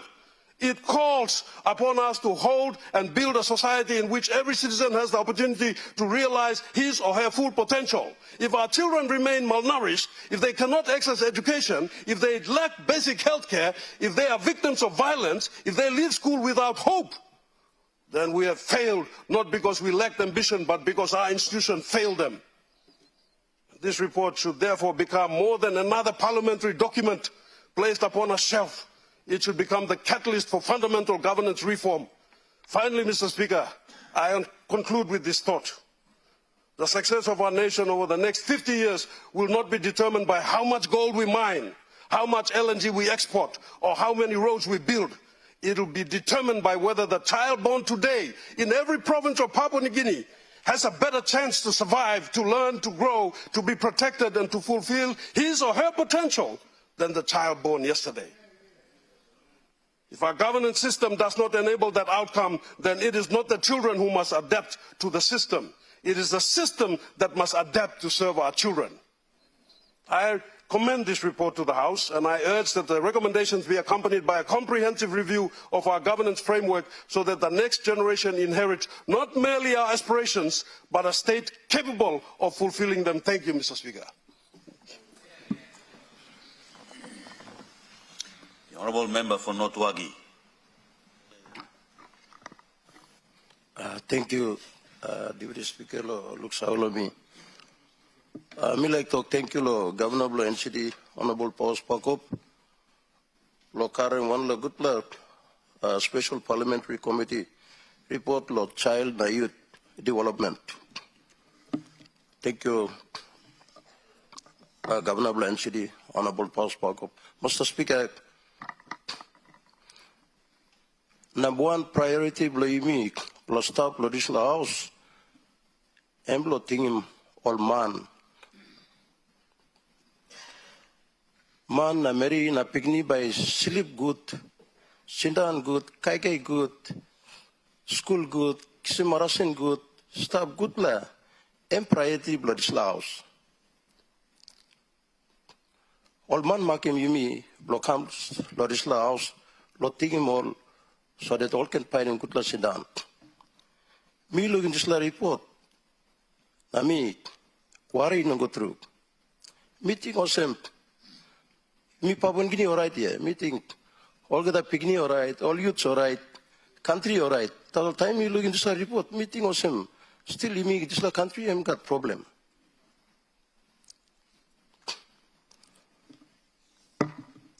Now me looking one like phrase I'm governor me talk me like read him again like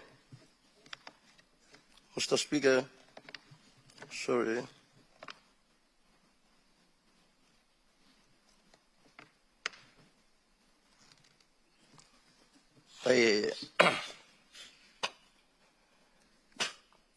To give me how much long, cutting ribbon, na, celebrate, na, passing policy, na, all this is something that's all. Time me, all sample something you make him no go down long. A level of people, same, yeah. Not true. Like, yeah, it's like House, Mr. Speaker, even a passing planning policy. Na planning something that's all. Me looking at something you no go down long. A level of people.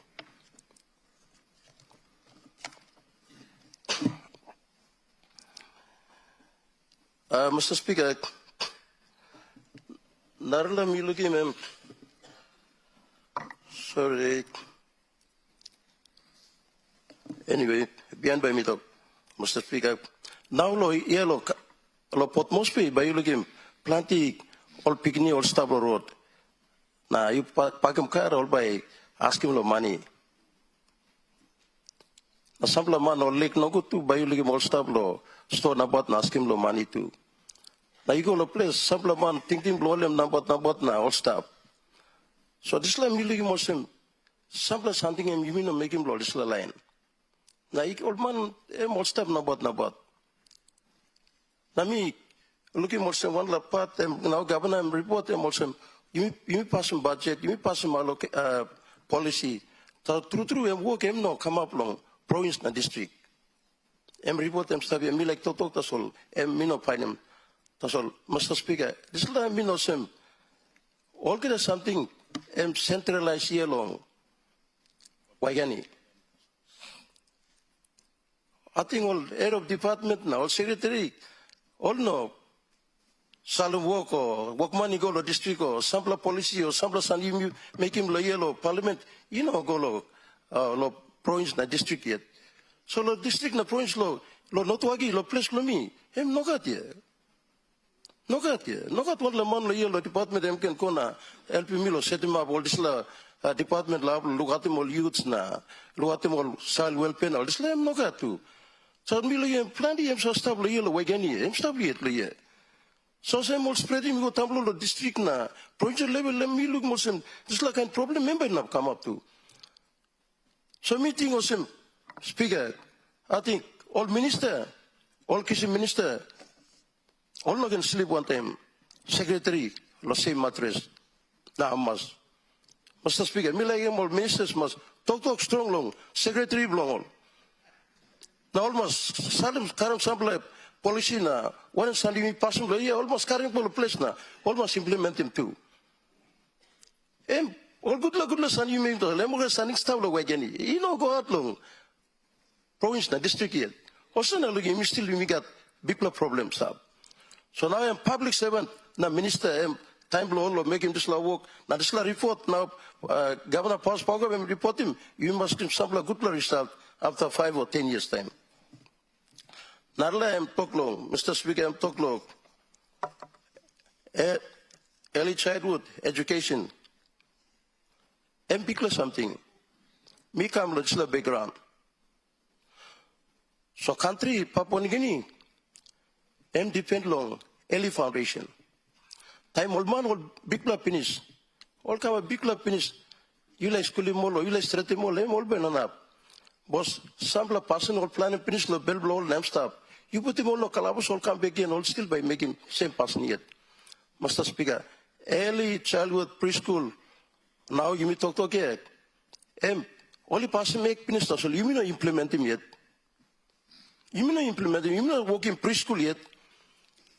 You may not make him plan the preschool teachers college yet. You may say Lulu primary school na, Lulu high school na, Lulu university. Just forget them. Future blood this country em defend lo early preparation and foundation blood this country. One em picnic em by come up behind em by come up good blood no good em defend lo early preparation. Time bell blood picnic em also young blood ground. You put him compost na plan him one put him water stuff. One la diwa you put him na you plan him water put him water na put him compost na this la diwa em karam good la kagaya. Bell blood man em also picnic em also you plan him good. Bell blow what I'm good la program. Now this la pinium come up big la. You by not looking one la something by come up. Mr. Speaker, I think last time you been talk also you mean like him change him country. You mean you can give him service past time. You must change him man past time. Na man by come na change him country. So you mean you thinking old man. Na you mean like change him country na give him service na like change him man set old man. Old man have changed too. A man by still come back again and make him so you must change him old man. Also na this la early education is very important. Now me looking, Mr. Speaker, this la program only pass make early preschool education em stable. Now me like ask him, Mr. Speaker, was I responsible? Me like him must take him up this la early childhood education. And foundation is very important. And by duty money in future. Community school picnic, na high school picnic, university picnic, em nokat. Preschool and foundation. Tomorrow, after 50 years, country will come up good. Em depend on early preparation. Mr. Speaker, me, I'm also los good la report them governor Karabigam. Na me lo you also Islam one la big la need lo country play me. So now you mean that you mean pass some policy also you mean by implementing 166 policy. Education policy. Okay, one in preschool. Now, 6, grade 1 up to 6. Now, another 6, grade 7 up to 12. Okay, another 6, now 6 you mean make him total. This is like 1 year I'm stable yet. Preschool I'm stable yet. So suppose you mean really serious about our country, at the meeting also you must go back in long, preschool. Now you mean change all magila up and by right. Now one la curriculum me looking education department I'm adopt him and borrow him long. Australia. Papua New Guinea is a sovereign nation. Immediately must produce curriculum based law, culture immediate. So all curriculum lab now all make him. Then you by looking yellow must be all get up. Kind church now organization all use him kind curriculum. All use him kind curriculum. Now I mean in line with them policy law government to narla teach him narla teach him narla teach him narla. You mean confusion all picking. So government you must get control of early childhood curriculum. So that you must produce one block curriculum. Now this is the curriculum, Papua New Guinea yet almost write him long culture law yet. Now you make you. You not can borrow him law overseas law Australia. I mean last time Secretary of Education him go tablo law Australia borrow him this law curriculum law AC. Him no curriculum you me. Mr. Speaker, me like cancel him this law. Now me like him, you may work him curriculum law you me yet. Now this is not by number one curriculum and by base by looking Papua New Guinea and by change. Me start legislative field for more than 30 years. Now me looking also you just play on top of stuff. Now you not go through Tampulo yet. My God.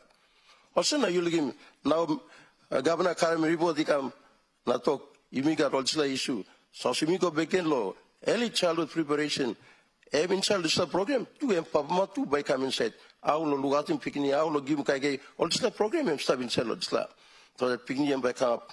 All right. Also me almost lo good la report Governor Karikam. Thank you lo me support. Thank you. Minister for Civil Aviation. Thank you, Mr. Acting Speaker. Thank you lo give me this opportunity lo supporting this statement in the paper Governor been presenting. First of all, Mr. Speaker, I want to congratulate the Governor for NCD and his committee for such a wonderful report that is presented before us today.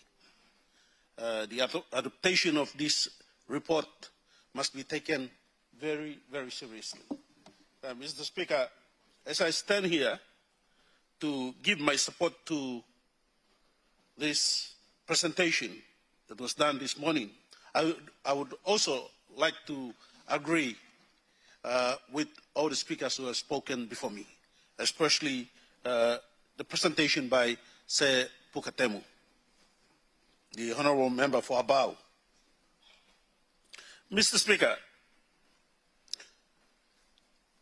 those of us who are seated here and listening to the presentation this morning, looking through the document that was presented by the Special Parliamentary Committee on Child and Youth Wellbeing, should raise some great concern in this House this morning, at this hour. It is a report that has dropped a bombshell that should awaken a lot of us this morning. Mr. Speaker, not very long, just a few years ago, there was an epidemic. There was an outbreak of something that is called COVID disease. When there was an outbreak of COVID in this House of Parliament, the Department of Health and every agency went berserk. Oh, sinat lo yumi ogata must go na kisim one something immunization. COVID vaccine. It was made available for people to go and be vaccinated. And this morning, I see a report that is presented, and it says only 48% of children receive full routine immunization coverage. Is that not a report that gives us something to think about and press the panic button?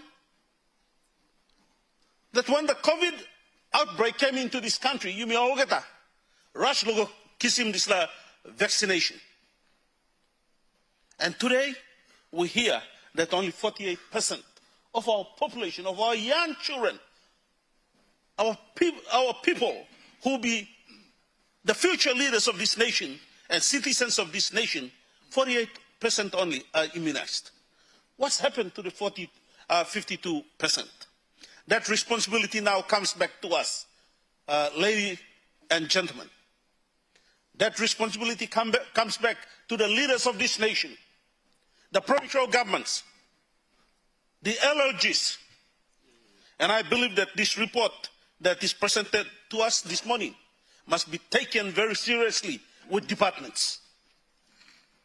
Mr. Speaker,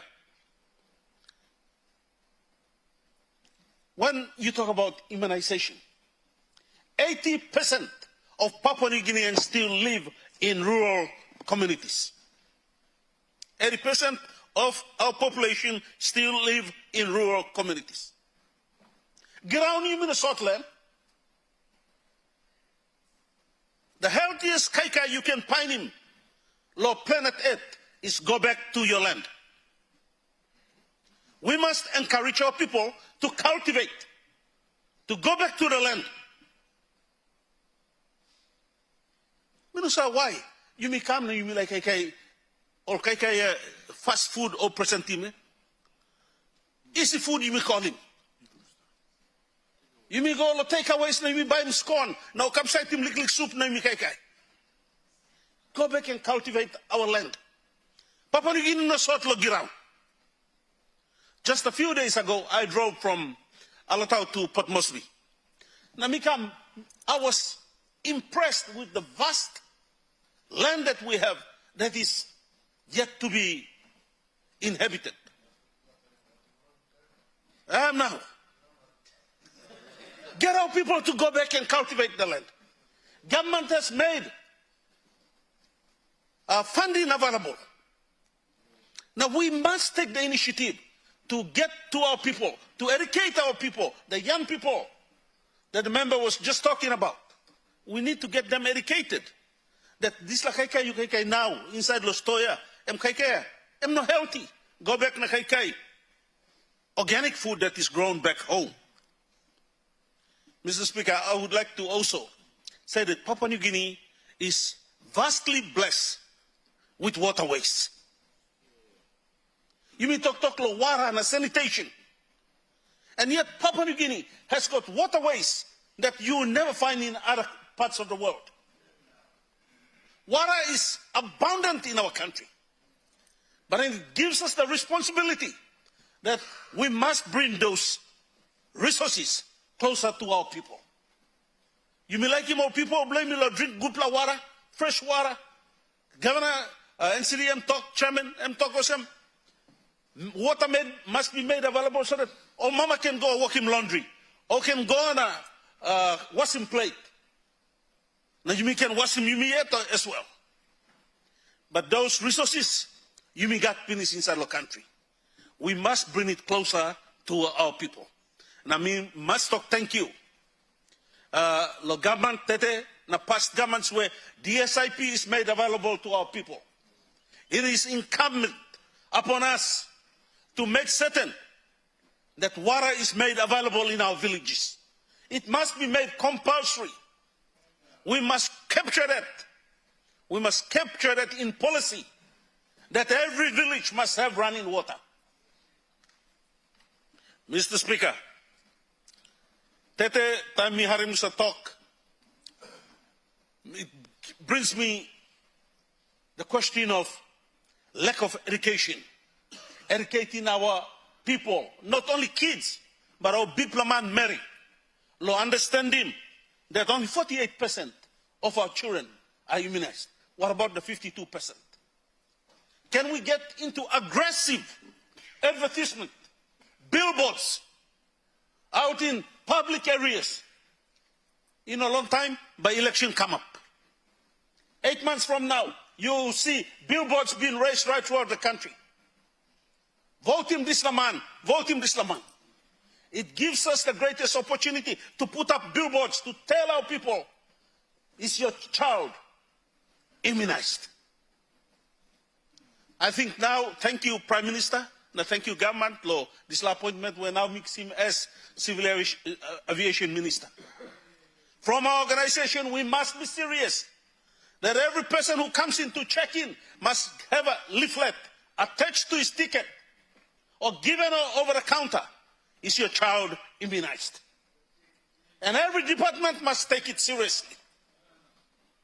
And we must get this message here, across to our people. Every department must take it seriously. Registration, only 13% at BET are formally registered.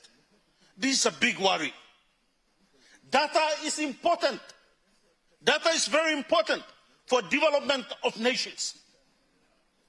This data must be made available in order for governments to budget correctly for our people. And if only 13% is formally registered, where is the next 87%? They must be registered in order for governments to have that data available for planning, budgetary planning, and other planning business. Mr. Speaker, mi sanaplo here, na mi mas talk also. A few years ago, some years ago, time some problem been leak in the 70s. 50 years ago, or more than 50 years ago, when some of us were young growing up, our customs and our traditions protected us. Our customs and traditions allowed us to have families around us. They made certain that we ate breakfast. They made certain that we ate lunch. They made certain that we had dinner. Families sat around tables and discussed very important issues affecting their communities. Today you go, families are not sitting around the tables to eat anymore. Pikini run, go come, tamem come lo house. Mama tanim tasore talk. Mami, kai blami where I'm tapanan it lo pot, you kai. He can have his dinner at 10 o'clock, 11 o'clock at night. We must encourage families to meet together, to come together in a commune setting within their homes, within their families. That is important. And I say this because the foundation of every nation is the family. When we strengthen the families, nation will stand strong. Time family am weak. This is the kind of something problems might come up. Families are interwoven. They must hold each other.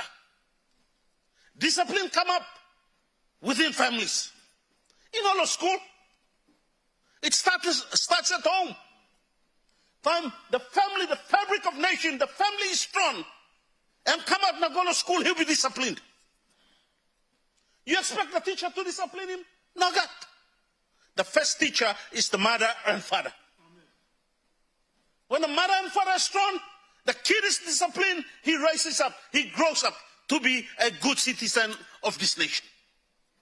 It is our duty and responsibility to strengthen homes and families. Mr. Speaker, you may sabe, plenty talk inside the chambers, and you may read him inside the papers. You want to destroy a nation, you destroy the education system. You don't need to drop a bomb in Papua New Guinea to destroy Papua New Guinea. You just weaken its education system. And one of our members just spoke about early childhood education. He said it's his passion, it's built in him. It must be built within us as well.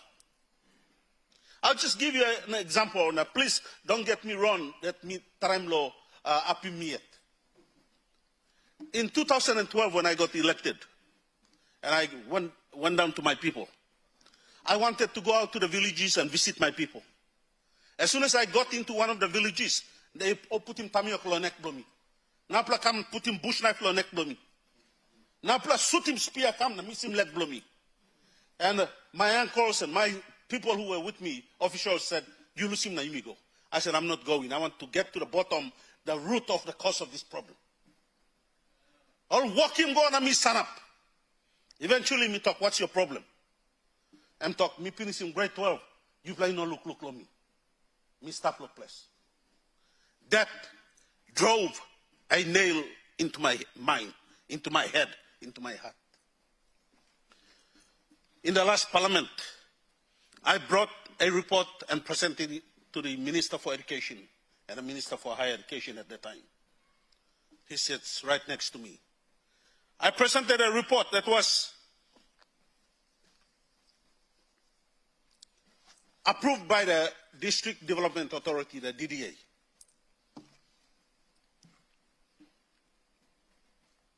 In that report, I captured that young person who mistreated me in that report. That was when, and I want to thank the Governor for Anger for his drive with the Anger Scholarship Program. Say Ipatas, who is not present at this time. We started off what is called a Kiruna Good Enough Scholarship Program. We picked up that very person who mistreated me on the streets and others. In 2013, we opened up the Kiruna Good Enough Scholarship Program. And I can proudly say that on our first scholarship program, we sent just under 100 students to colleges and universities. When I presented the report to the Minister of Education, Dan, and the Minister for Higher Education, we have surpassed more than 4,000 young men and women into colleges and universities. Today, some of our problems have gone down because we have sent young men and women to school who have completed grade 10 and grade 12 and did not have the opportunity to go. They were the troublemakers who were identified and put into the system. This report here today highlights some of those problems. We need to pick up our young people, get them educated well, and give them employment. And in turn, they can go back. When I'm little pay or kiss him, or put him go back into the system. Mr. Speaker, you want to destroy a nation. destroy the young people through the education system. We must educate our young people to higher institutes so that they can get back. I see my time is running. I'll be very quick. Now plus something, you must protect him, or young men and women. Excuse me. Young men and women from the spread of sexually transmitted diseases, including HIV/AIDS. Suppose you be not careful, sick by destroying all young men and young women who are supposed to be the leaders of this nation in the next 50 years. Mr. Speaker,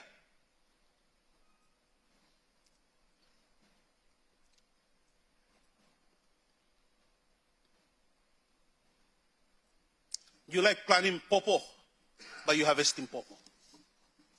You like planting coconut, but you harvesting coconut.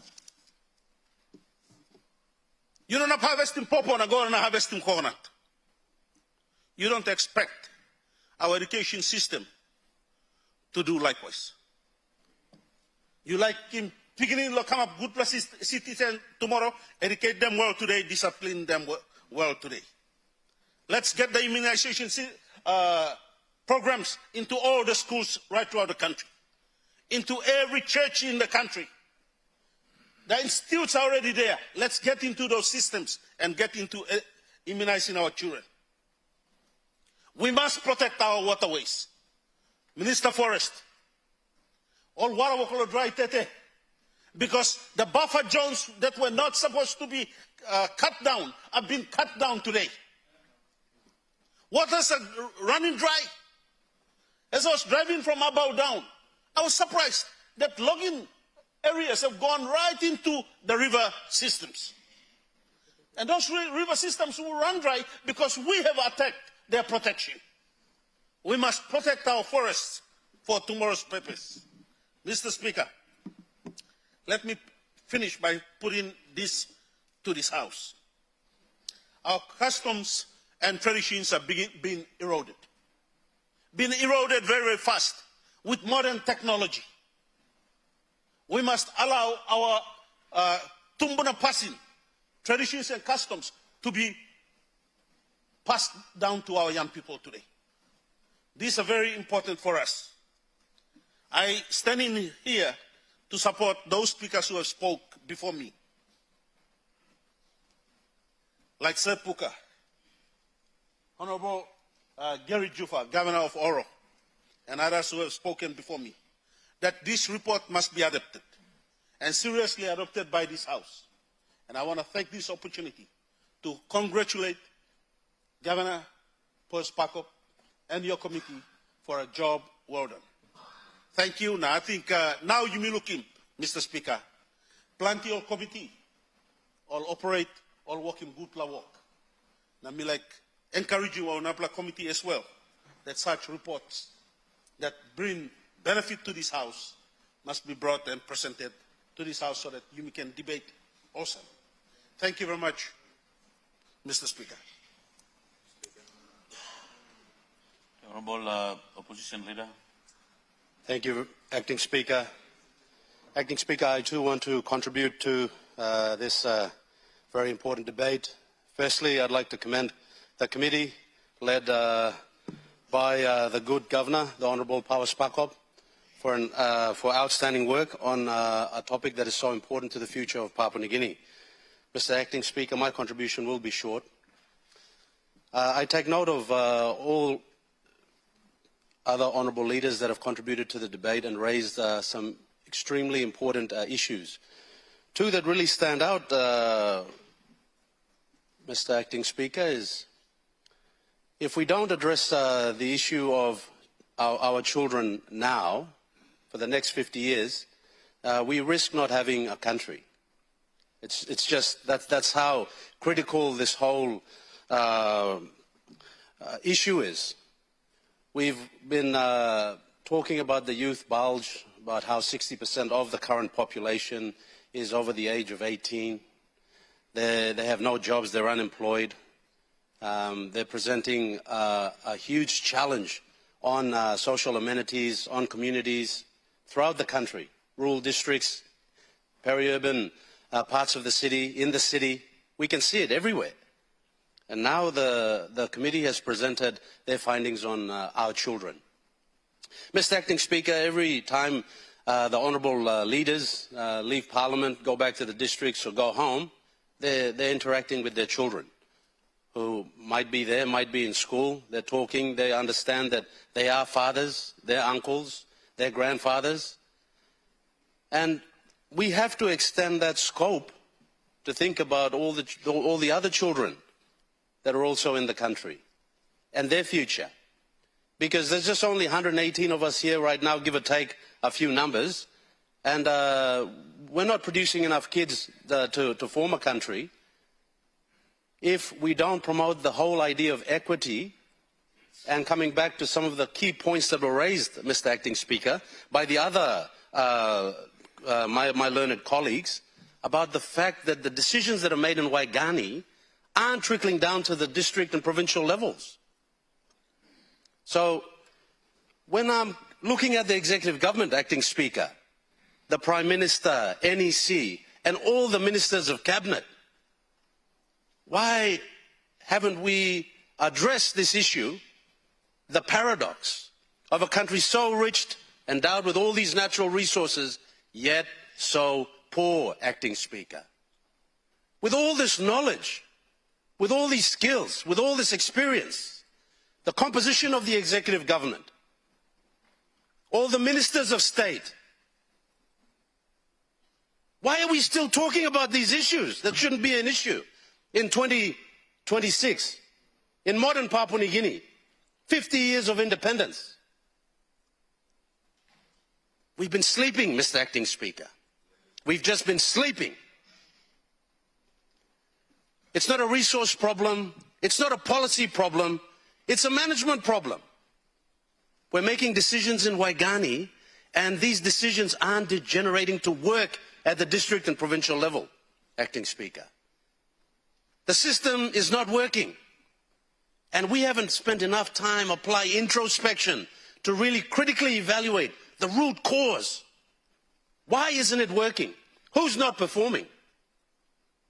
And this has to happen. It's never too late. We still have 9-10 months before we go to the national general elections. The Prime Minister boldly made a decision to reshape, reshuffle cabinet. He made some changes. Now it's time to get to work. This is the expectation, Acting Speaker. We have to manage by objective. We've just been talking too much. Talk, killing you here, please. You mean mouse water do too much. And in the process, Mr. Acting Speaker, I can't see a future where, and I can't accept it, that we will allow our children to grow up without a hope for a future where they will be intelligent, they will have opportunity, they will own assets, they will be wealthy, they will be safe. Vision 2050 still stands, Mr. Speaker, and it's incumbent on this House, and especially the executive government, to bring it to reality. Samblol Minister, time Prime Minister, to come up Minister, you must talk no. We no one come up Minister. The demands are too high. Work me na pinablo make him. We've just succumbed to the politics, Mr. Acting Speaker. Na mibla make him go na. Now country am stable crossroad. Mitok, thank you, Lord Chairman, Governor Powers Pakop and his committee for bringing this report to give us a strong kick or on the backside to just say that it is time to take some action for the future of the country. And that future is our children.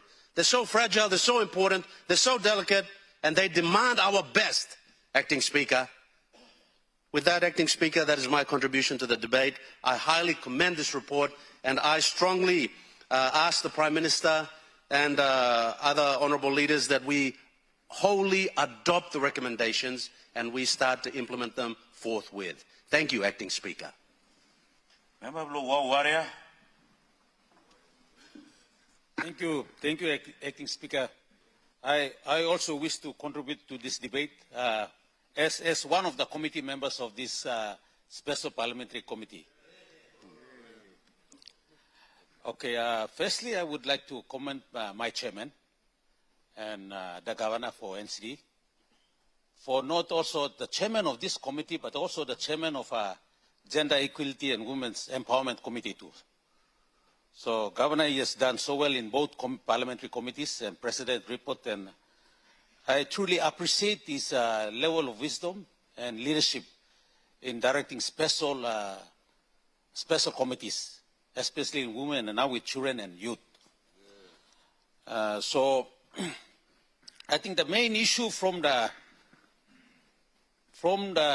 report, if you can read it, if you read it truly, you will find that it's not really on policy. We have the policy, we have the legislations, and it's just it's on implementation of those policies and legislations. That is the biggest issue in this report.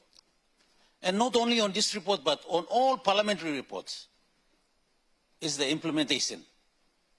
And I think, Governor Jufa mentioned rightly the 1995 reforms that affect us.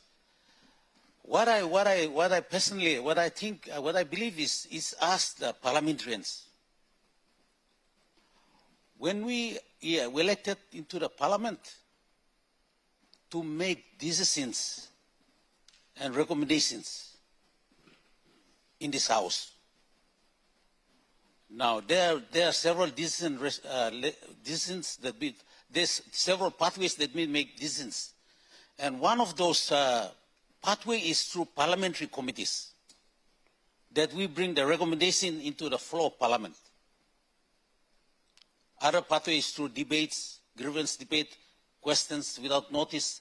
Those are the pathways that we bring our reports and concerns into the floor of parliament. Now, how is our concerns being addressed at the executive level? It's our concern now. It's become an implementation now. All the report, this parliament has presented, and previous parliament has also presented to this floor of parliament. And when the parliamentary committees went out to get information, to conduct inquiries from people, from public, they collect this information, bind them together, make recommendations out of those information they collect. And those are the information, those are the recommendations by the people to the house, which we leaders are supposed to be implementing it. Now, we leaders will not go and do implementation. The implementing parts of this government, this parliament is with the ministers. All ministers, all this report or present him. These reports they present. Suppose you know that one block walk or you know how walk and walk blue. This report can tell you what to do.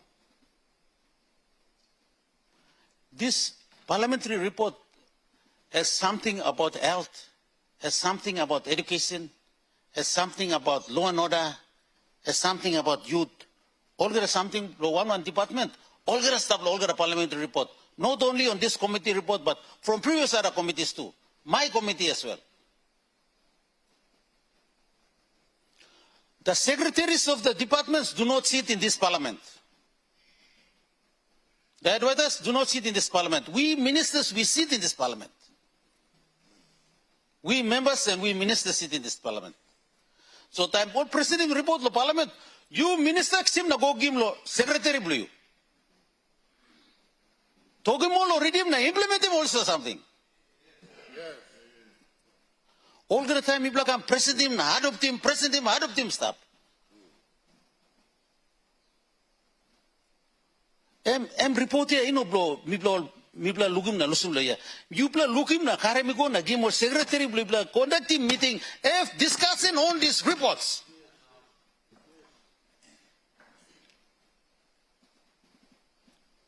My good ministers, this is a report in the parliament. They must go to all the department people. People don't come wasting time na talk na. All grievance debate people raising all same issues. Question and answer say same questions. We need you ministers to take this important reports, this report seriously. When we went out and conduct meetings, Mr. Chairman, Mr. Godosum, I represent the Parliament. I'm conducting another sub-parliament here, committee inquiry. Time all talk me karukan the president blabla. You ministers you sim report blabla you gonna talk one time all secretary blabla na make him all one recommendation work. That is the concern I raised. So my good chairman is working report belong gender equity and women's empowerment penis. Me working belong communication penis. Some other chairmen are doing that already. Now we, public accounts, are doing it. We conduct those meetings, we want implementation to be done. I think we need to review the act of the parliamentary committee so that we can summon them on ministers to lodge or committee blow, hearing blah.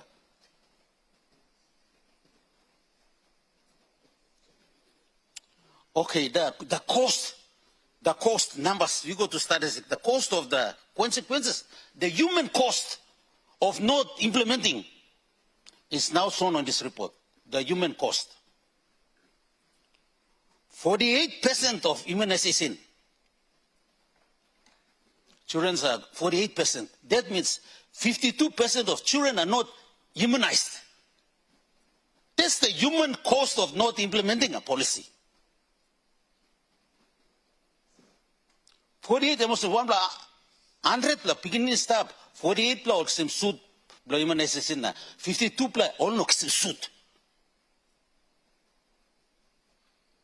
Human cost of not implementing a policy, not implementing those reports.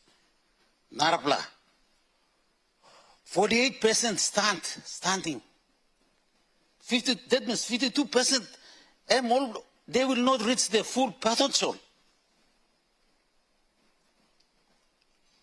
That's another human cost. Man, human being and suffer, you think. You know, one machine or car or road or understand, man, human being and suffer 52%.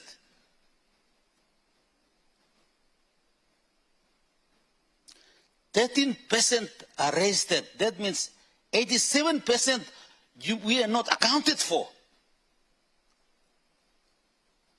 87%. That's more than 50%. That's the human cost of failure of implementation. Who implements? The public service missionary do the implementation.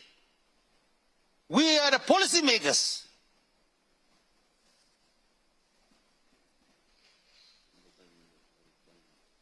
Narapla, 25% have access to water. Another 75% of human beings in Papua New Guinea do not have access to clean, fresh water.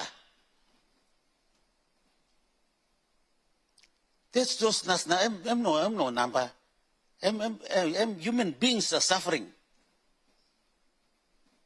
So I want to stress the importance of those reports and appeal to the implementators. We have to track, and I want to thank our development partners at the Parliamentary Committee Secretariat that we have tracked, they have developed a system to track all those recommendations. So we will do it our business, all the chairmen appeal to us, let's do it our business to make sure that we track on those recommendations. Now it will be on a parliamentary website, and we track those recommendations. We make sure that our people's concerns have been tracked and implemented. So it's all implemented, we find out why all implementing. We need to correct those systems. Mr. Assistant Speaker, thank you. To finally, one concern law, this report, regarding village health assistant policy.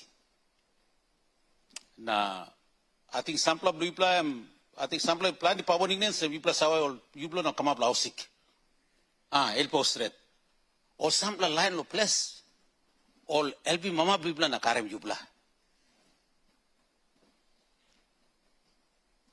all midwives, untrained but all helping mama, papa, blipla, nakarem, yupla, yupla, yumisambla. We have village health assistants, volunteers. They are working in our villages. Time presence lo government no staff, all staff here. All staff. All staff na. Time why can you know reach him all line all the line all staff. All village health volunteers na all let come up posem all let mipla give name of Dr. Boy all come up posem all let volunteer no work staff lo health. And we need to have a policy for them. We need to have a policy for them, and through that policy, there will be training and there will be other things to help them. Why can we cannot reach out? This la PHA, I'm not go yet. I'm not go to place yet. I'm not reaching online to place yet. Lo mi lo morbo I'm not reaching me yet. Lo waware.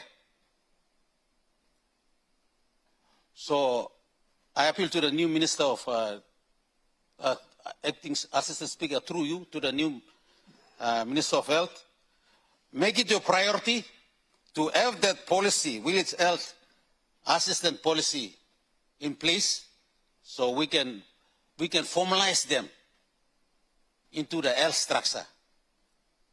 That's the point that I want to support this report on, support the recommendation. And finally, I would like to comment and comment the Parliament to adopt this report, and hopefully it will be get implemented. Thank you.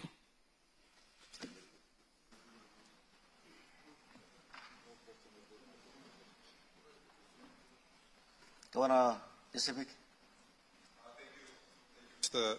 Acting Assistant Speaker, me sanap ta solong strong him talk where chairman ni kam na I provide him na mi look long page 37 long report na mi amamas long looking all recommendations. Me don't have dwell too much long all failures. I think the failures we all know.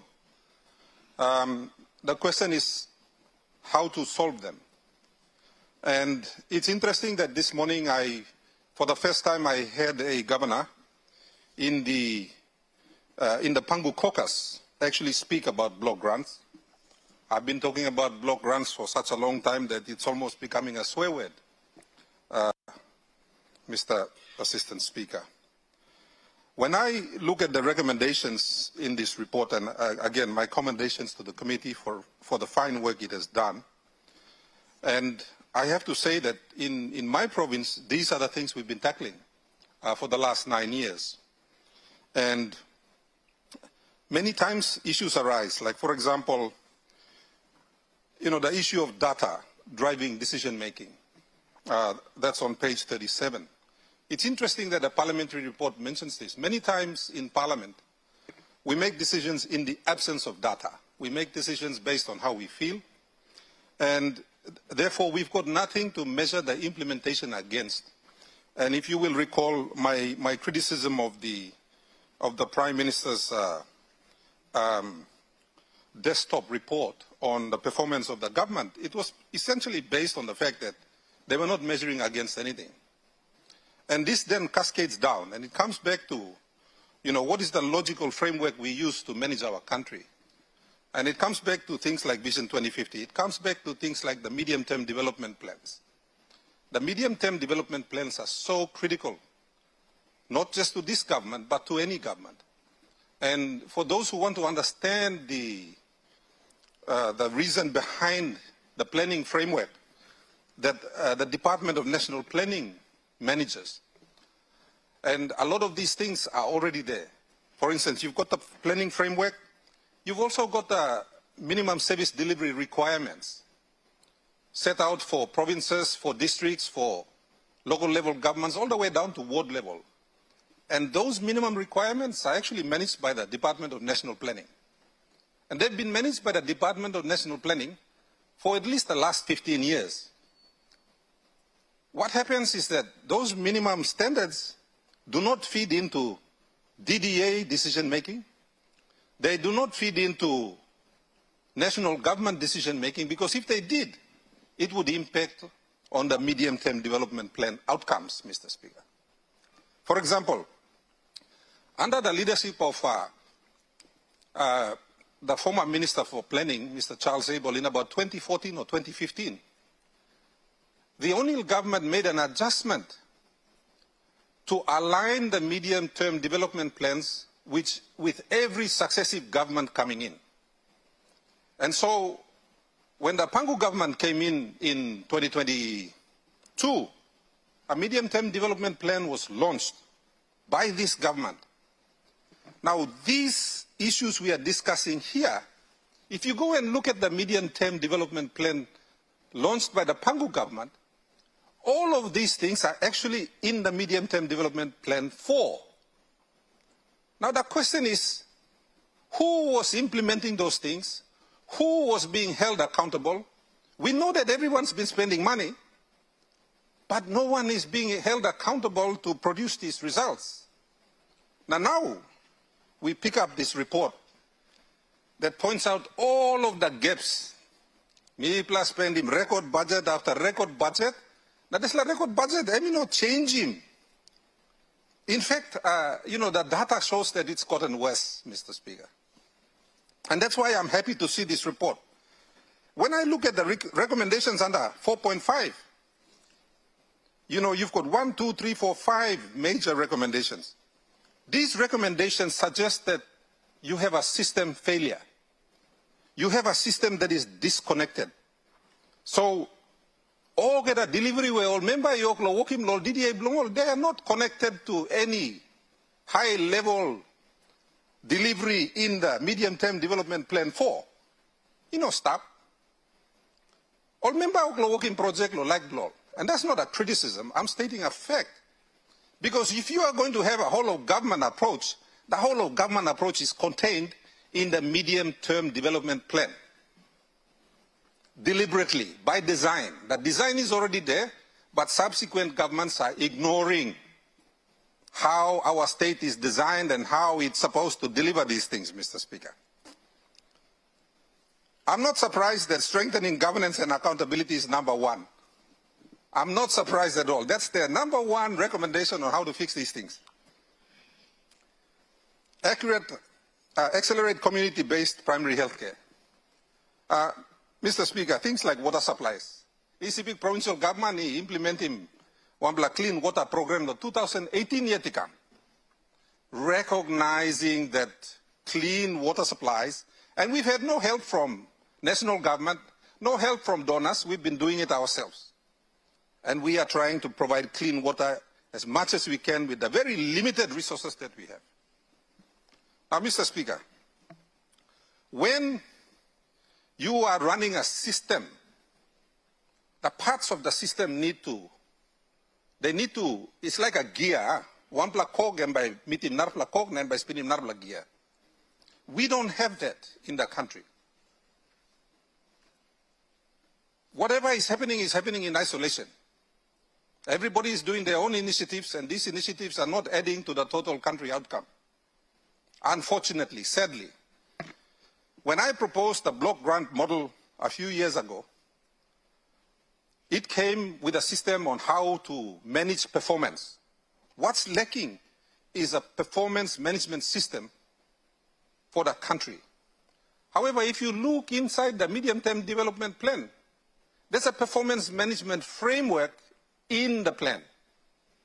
I'm not sure if anybody uses it or not. All right? To take it a little bit further,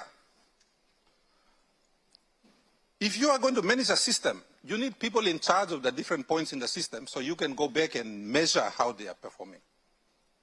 It's not just accountability, it's measurement as well that needs to go into all of this. So I've always suggested, Mr. Speaker, the best way to manage performance is to push it down to the coalface. Where is the coalface? And I've made this argument before. Mr. Speaker, when I look at the ECP provincial government budget, the amount of money that we control, and this also has implications on Bougainville. How much of, and some of us are interested in this autonomy model. Has autonomy actually worked? Like, what were the Bougainvilleans actually in charge of? There was one time when the Honorable Semoso was asking a question and I raised a point of order on this floor, Mr. Speaker. One am something straight underneath the autonomy and will Bougainvilleans is responsible long him. Because I'm sure that 80% of their budget, their line items, budgets controlled by Treasury here in Waigani. One kind also ECP, where 90% of our budget is actually controlled by Waigani. We only have a say on the DSIP and the PSIP on where we apply it, which is about 70 million a year. And then the internal revenue that we get, which is about 50 million a year. So if you look at the total ECP budget, the provincial member plus the open members of ECP, we only control about 0.3% of our budget. 0.3. So more than 80% of the Papua New Guinean budget is controlled here in Waigani under the ministries. How do you then hold the districts and the provinces for performance when the majority of the money is spent by Waigani and their performance is not measured against the delivery that's supposed to happen in our provinces? Exactly like the argument that Governor Blong, Western Province, he raised him now morning. Now Governor Blong, West New Britain, he raised him now morning too. The question is, are we going to continue to look at these problems and have the same arguments year after year without changing the approach to delivery? Or bayimi totok taso? I suggested the block grant model because the United States uses it, Australia uses it, China uses it, India uses it. And here's the interesting thing. China and India got their independence after the Second World War.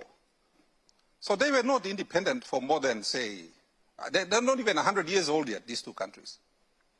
And what did they do? They studied the Australian model and they adopted the Australian model. And it's working really well in India, and it's working really well in China. MIPLA, we were gifted the Australian model in 1975. And for some reason, it's not working well here.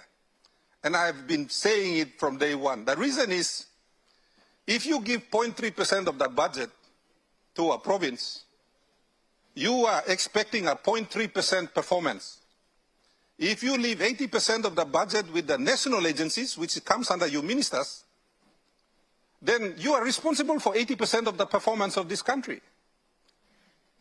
Now, if you cannot get the 80%, then you are expecting provinces and districts to deliver on their measly 0.1, 0.2%, then you are going to end up with some of the numbers that I just had the good member for Warrior mentioning, 48%, all of these numbers that are way below world standards.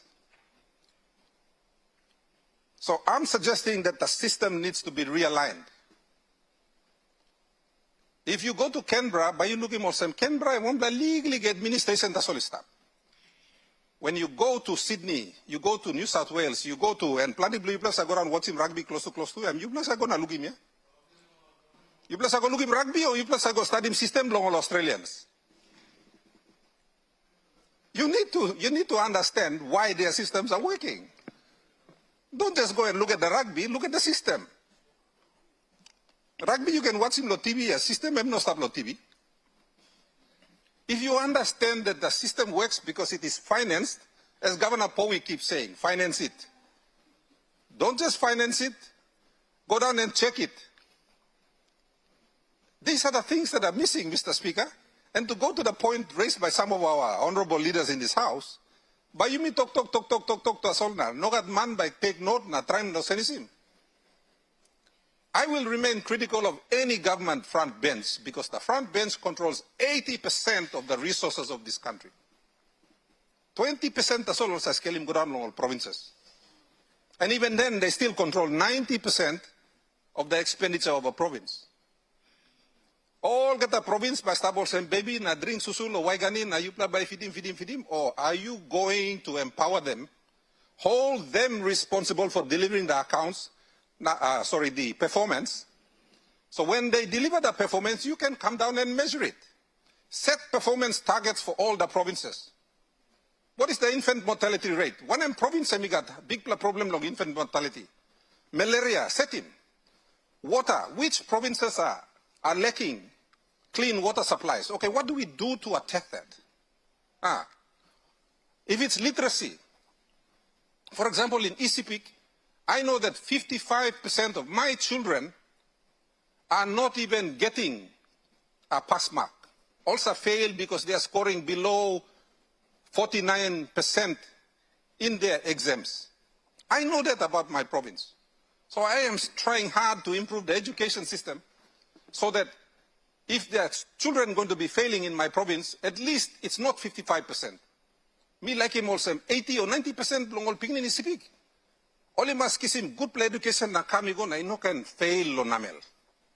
Now every province already has a measurement of whether it's 55%, whether it's 60%, 70%. You got Pinis education department only stop. They know how many children are failing in your provinces, just like they do in mine. All get the data is stuck. That data needs to be used. That data needs to be then disaggregated. Brukimi go down low. One more province where there's a lot of problem is start here. Start long. If it's a stunting nutrition issue, where? How do we improve it? Do we need to go down and teach our people to grow better food?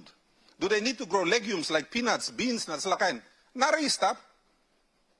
I visited Nari a couple of months ago, and me collecting all seed bean lo Nari. Beans that I've never seen before. All you got is stop.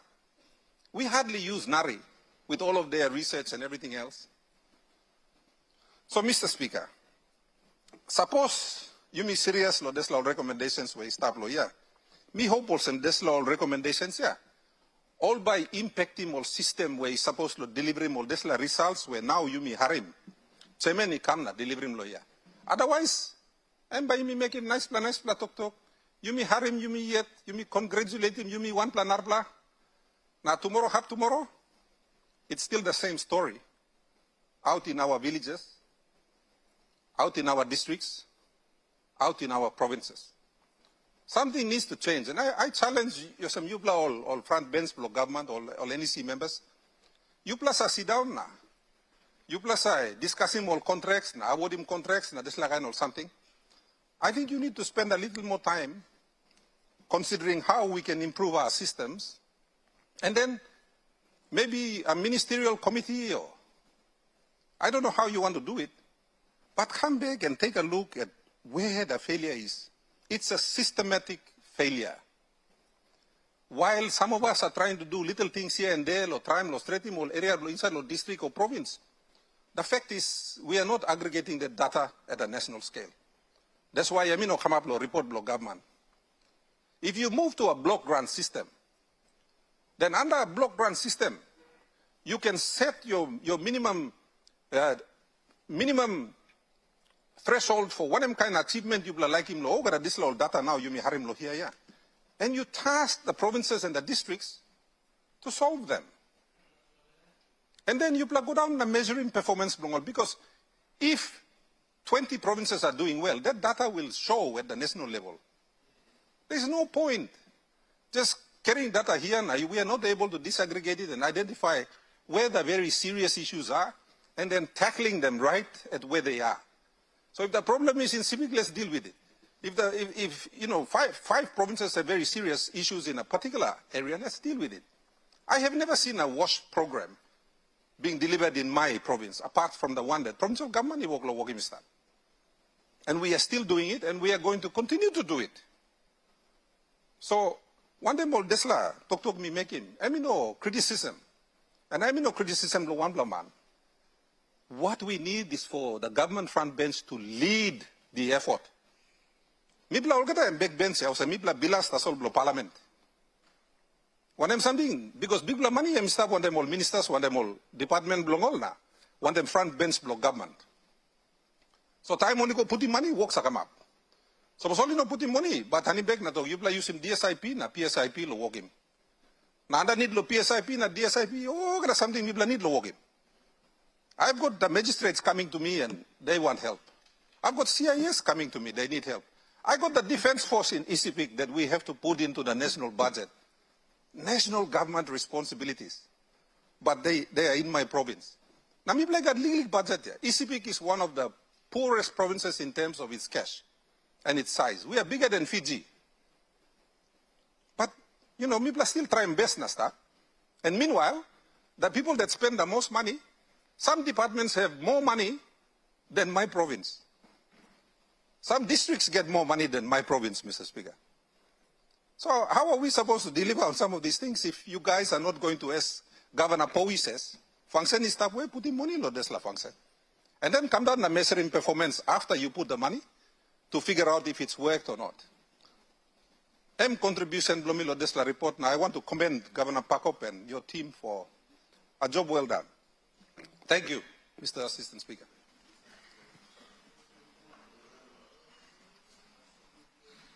The question is not a question we put. Those in favor say aye. Aye. Those not in favor say no. Leader of Government Business.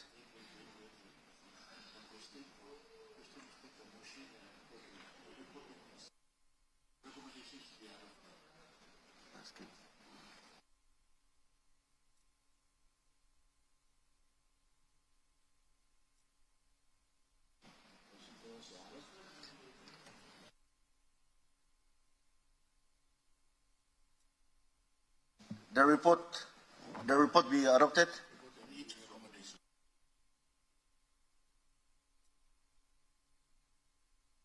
Aye. Those not in favor say no. The ayes have it.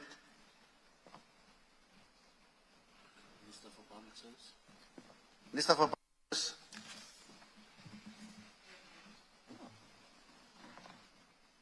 Mr.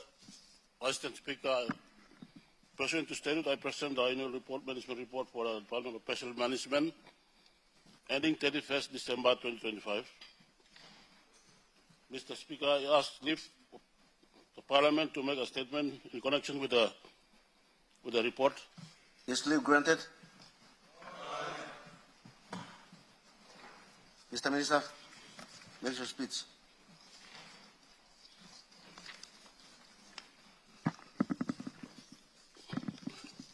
Thank you, Mr. Assistant Speaker, for giving me this opportunity to present to this Honorable House a brief statement on the annual management report of the Department of Special Management for the year 2025. Mr. Assistant Speaker, this report is presented in accordance with Section 32 of the Public Service Management Act of 1995, that agency heads shall, by 31st December in each year, prepare a report on the attainment of planned objectives and produce such further reports to National Executive Council and further to Parliament. This report provides statistical and narrative reporting on the functions performed by the Department of Special Management and details the progress and key achievements in 2025. Mr. Assistant Speaker, the key achievements for the year 2025, I wish to report on the floor of Parliament some achievements for the year 2025. Notable achievements resulting from the implementation of the 4 key result areas under the Ministry of Public Service, the Department's KRS, Government Directives and Corporate Plan 2023 to 2027 were: 1. Public Service housing policy, especially the Bomana Portion 1212, earmarked for lower level public servants. Since the launch and groundbreaking ceremony by the Deputy Prime Minister Honorable John Rosso in September 2023, up to now, the following have been achieved. Portion 1212 has been split into 2 portions.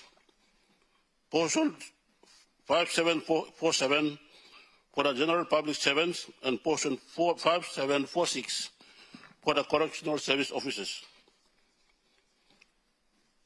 A. B. 2 separate certificate authorizing occupancy or CAO is expected to be issued to the Department of Personnel Management and on behalf of the state and to correctional services.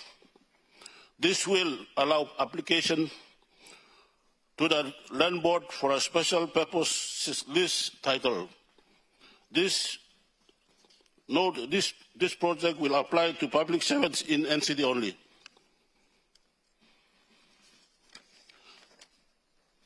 About 1,000 house titles to be created for both general public servants and correctional service officers. In 2026, the master plan on housing typologies and subdivision plan will be submitted for NCDC approval, including the design and documentation plans, market sounding to secure investors to construct houses, both institutional and home ownership, and also the construction of trunk infrastructure and completion of homes is scheduled for 2027 based on funding availability to complete the remaining milestones. Achievement number 2, public service medical and life insurance policy. Mr. Assistant Speaker, in my first report, I reported the achievements of this policy since 2023, which included regional awareness conducted in 2024, completion of the service provider onboarding and admin portal, completion and testing of the claims management system, completion of the internal claims processing interface, configuration of the contribution premium rate in the payroll system, client service center at the ground floor of the central government office awaiting in ICT setup. Mr. Assistant Speaker, this is an important initiative and policy that will benefit our public servants and their families, and it is important that this policy is rolled out and implemented as soon as possible. For this to be implemented, the government is calling on the number 1 Super Limited to come in as an important partner to support the implementation of this medical insurance, as public servants are the major contributors to the fund. And how can NSL come to assist? 3 achievements, Mr. Assistant Speaker, on the payroll. Public service payroll upgrade and status of any citizen to transfer payroll functions from the Department of Finance to Department of Personnel Management.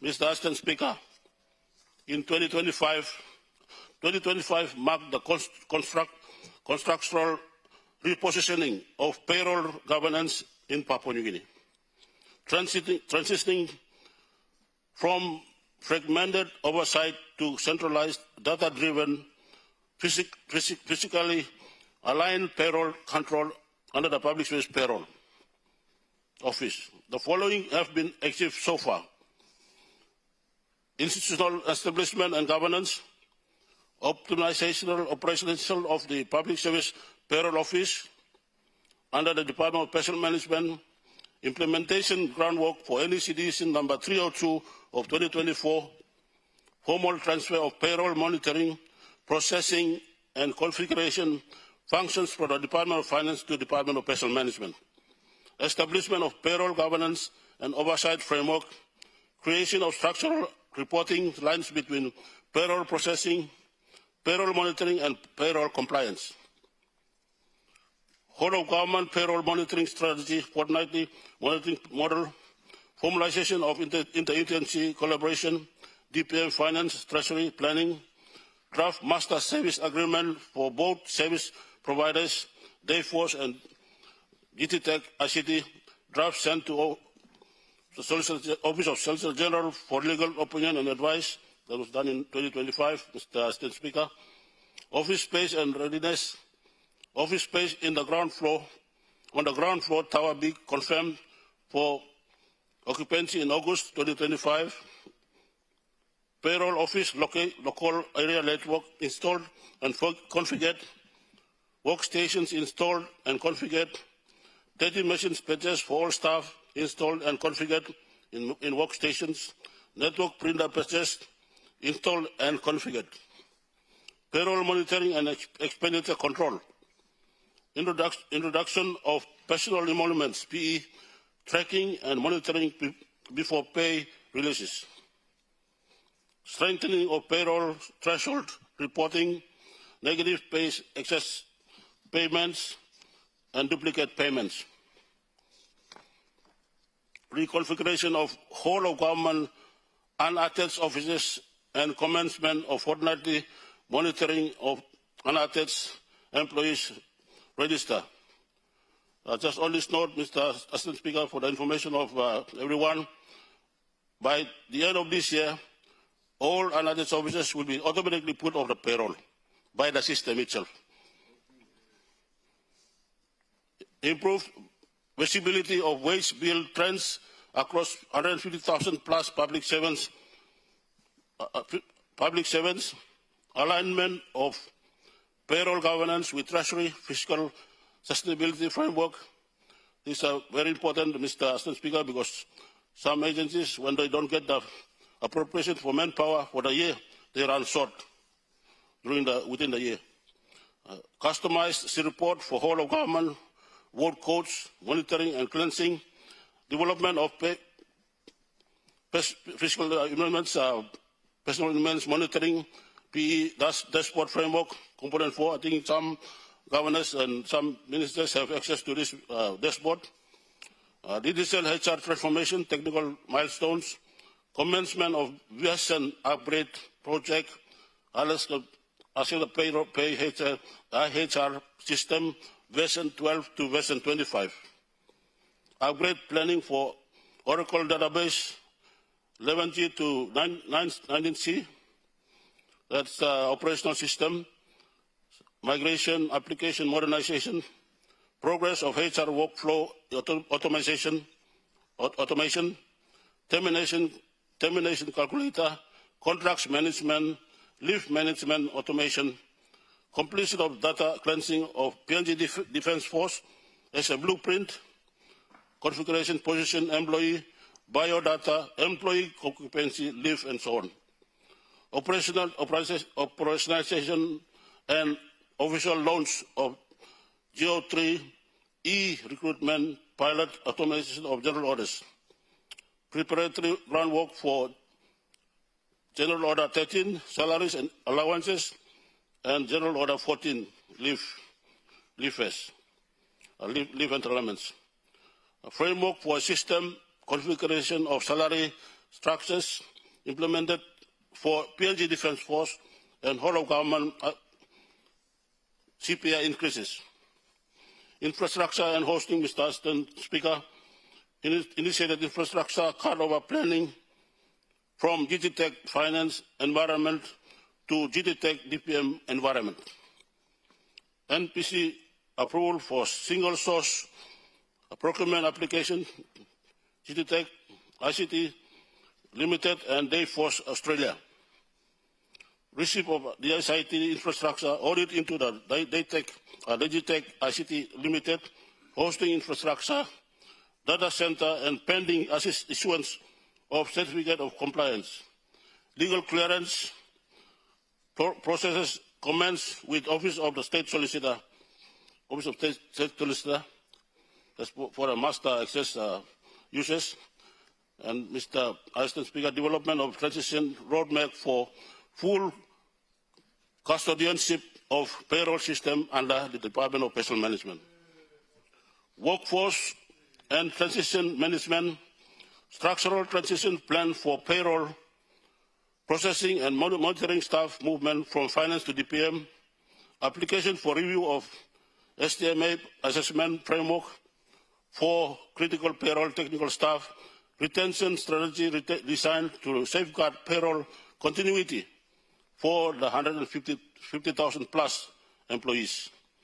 Establishment of payroll governance and oversight help desk, capacity building sessions conducted for payroll monitoring teams, training of payroll processing for team leaders and PNG Defence Force payroll personnel in preparation of the PNG Defence Force pay group separation.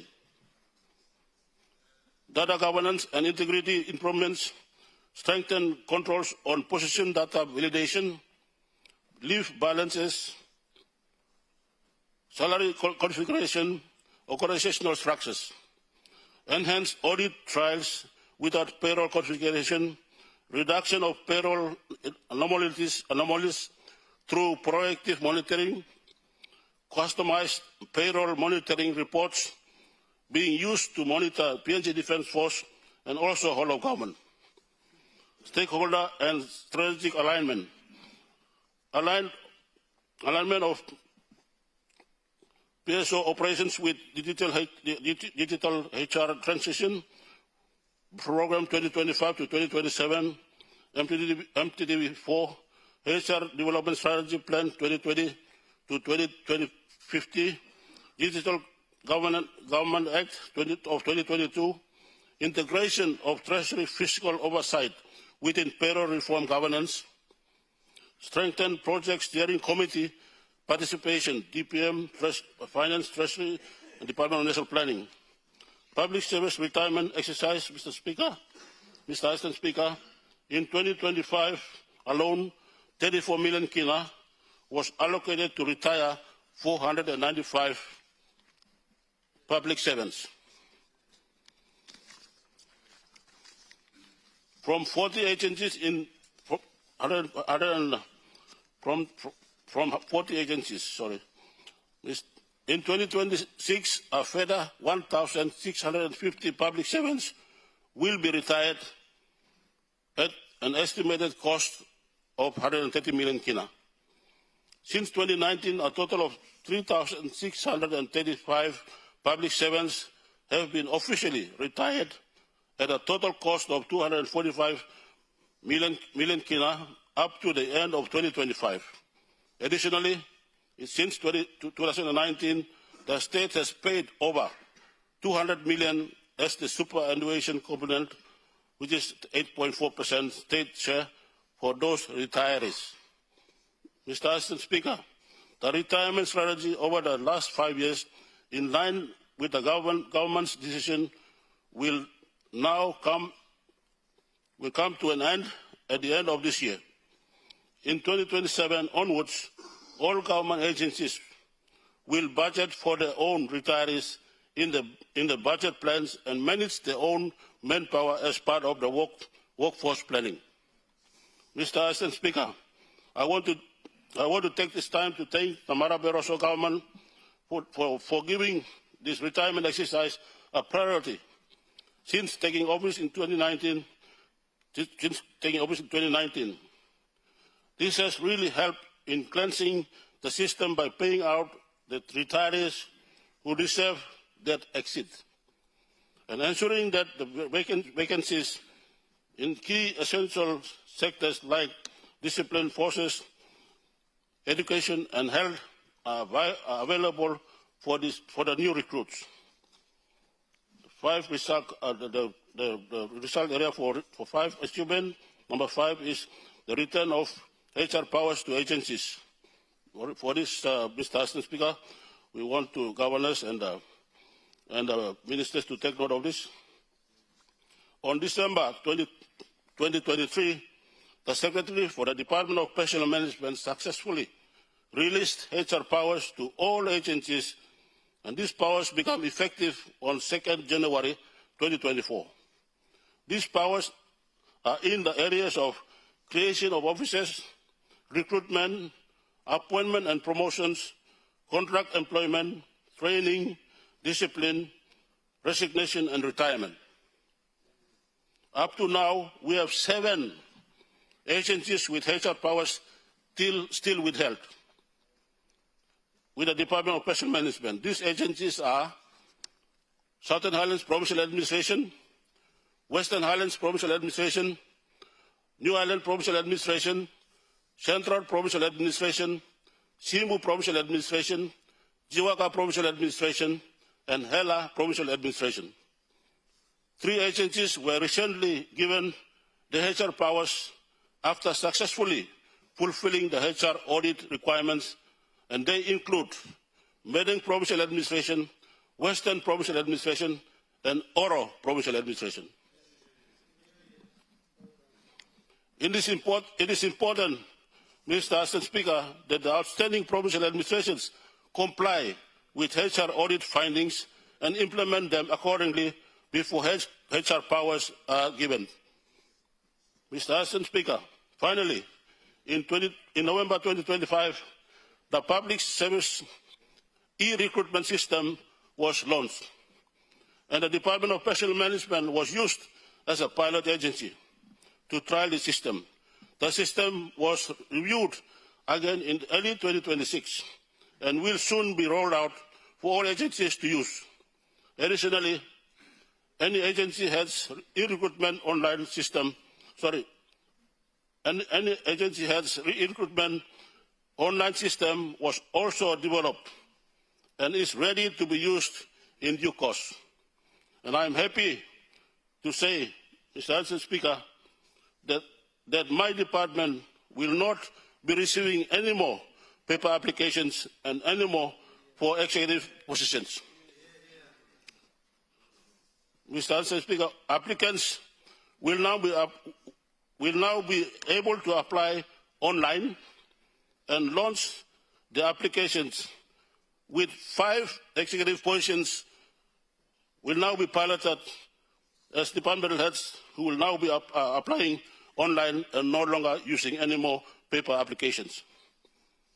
Mr. Assistant Speaker, these are the major achievements in 2025 for the Department of Personnel Management, and I commend the 2025 Annual Report, Management Report for the Department of Management, for the Department of Personnel Management to this Honourable House. Thank you, Mr. Assistant Speaker, for giving me this opportunity to present the report. Mr. Prime Minister. Thank you. Thank you, Mr. Assistant Speaker. I want to move that Parliament take note of the Minister's statement on Department of Personnel Management's 2025 annual report, and I want to make a statement in support. Mr. Assistant Speaker, we commend him, Minister Blong Public Service, for his exemplary leadership. You may now start long July 2026. Minister of Public Service, Department, and me lead him all kind of public servants law country believe me. And we lead by example, submit him annual report long Department Block N, come inside on time. It's a wonderful commendation, personally to his own leadership. Mr. Assistant Speaker, I know the Honourable Joe Sungi in my early days as a mid-line public servant working in Wagani for 1 or 2 years before I decided to go for politics. The Honourable Sungi was an exemplary provincial administrator.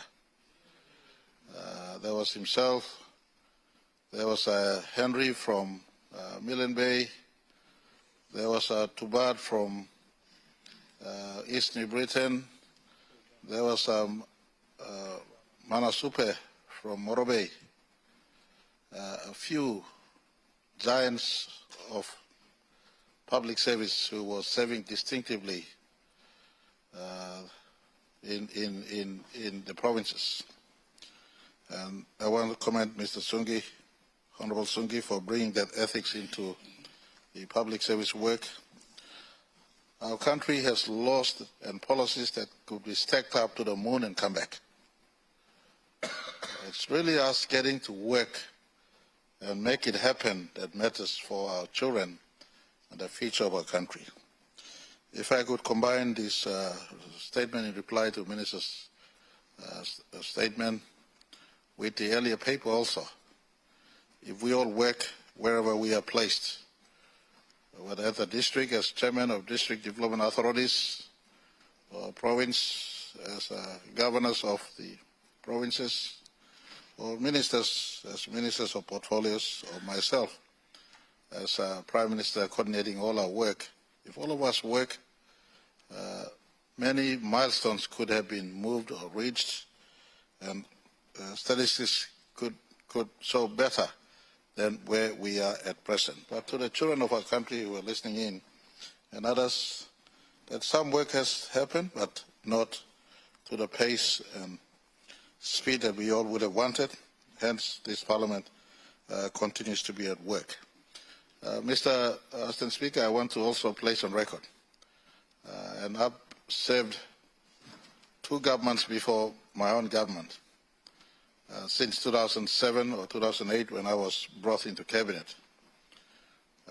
I am not to chest beat, but to place on record that under this administration, we have supported the work of Parliamentary Committee like never before.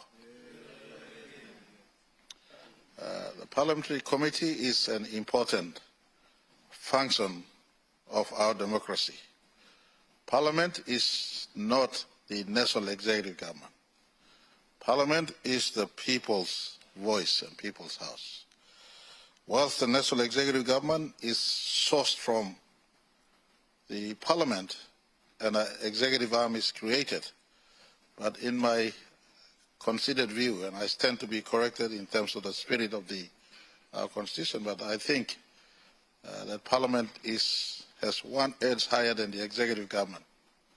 And to myself and to all portfolio holders, when the parliamentary reports are presented, then we are counselled, or we take cue, or we are directed to act upon these recommendations that come in, and to check and measure on where we are functioning. So the last 7 years, we've tried to empower the role of parliamentary committees. That's why this government we have all the numbers to remove, for instance, the chairman of the election committee, the honourable member for East Sepik. We could remove him from that committee anytime we want to, because of numbers on our side. But we choose not to remove him from this committee, simply on the basis that an alternate voice or eyes into key work that is needed for our country must be filled by people who could, leaders who could then look into what's happening and advise accordingly. So he still maintains his role as chair of the bipartisan committee, on the permanent parliamentary committee on elections. I gave a commitment and undertaking that that committee will have a role to also just to see and witness the government's assistance to Electoral Commission as we prepare for elections 2027. That committee, or this committee, Governor Parkov has just presented a committee on women and children of our country. Good pointers for us who are in the executive government to assist to alleviate the burdens and problems we have. As we face our 51st year in September 16 this year, I want to encourage all of us to work where we can. Some statistics of our country compels us to work harder and report on work that we have done, just like the Public Service Minister is now doing, rest of us in Cabinet, rest of us in government, and also provinces and districts. The organic law on provincial and local level government, I cannot recollect the section, but it compels that by 30th, and Minister Sungi is telling me, section 119, by 30th of each June, all provincial governments, I don't think it's the governors, but provincial administrators, you are compelled to report on what you have done. It's not just a financial reporting, but actually on the work that you've done, so that we all in the system picks up. You've received this much funding, you had work, and you've reported, so the minister concerned can then aggregate or compile all these reports into a whole of government or whole of provincial government report to the country 31st, by the time 31st of December closed in a financial year. These are all laws already in place, but we are not, seems to be working within the spirit and operation of these laws.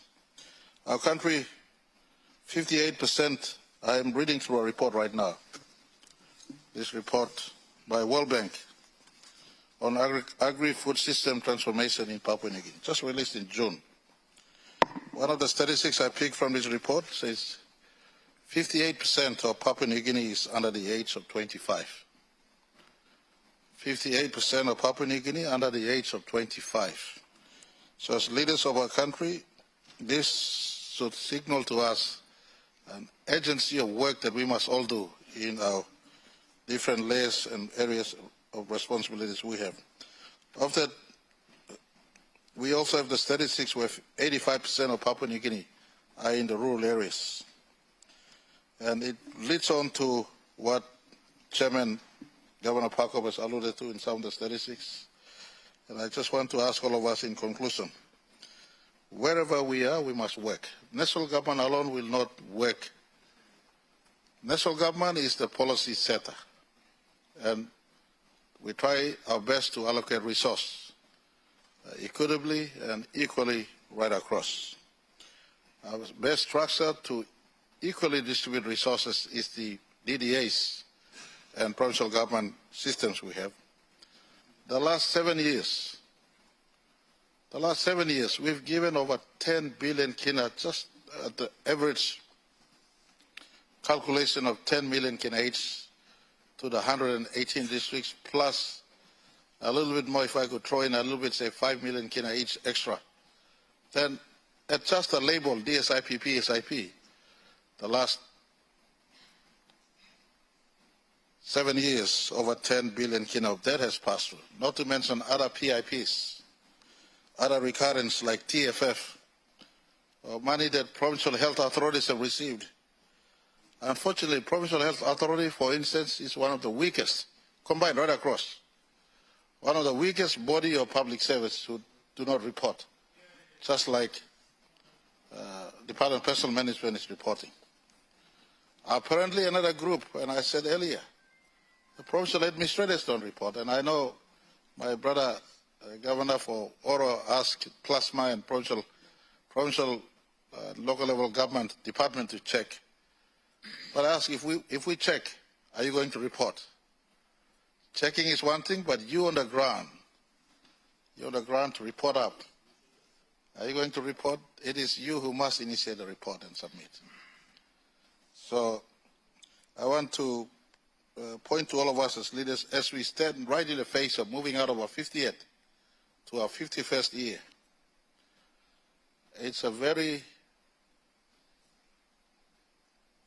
It's a proposition, it's a view that is, and I can't find a word to describe this. If we're not reporting on funds we received. In 2018, when I was the finance minister, the total quantum of budget for our country did not go past 17 billion kina.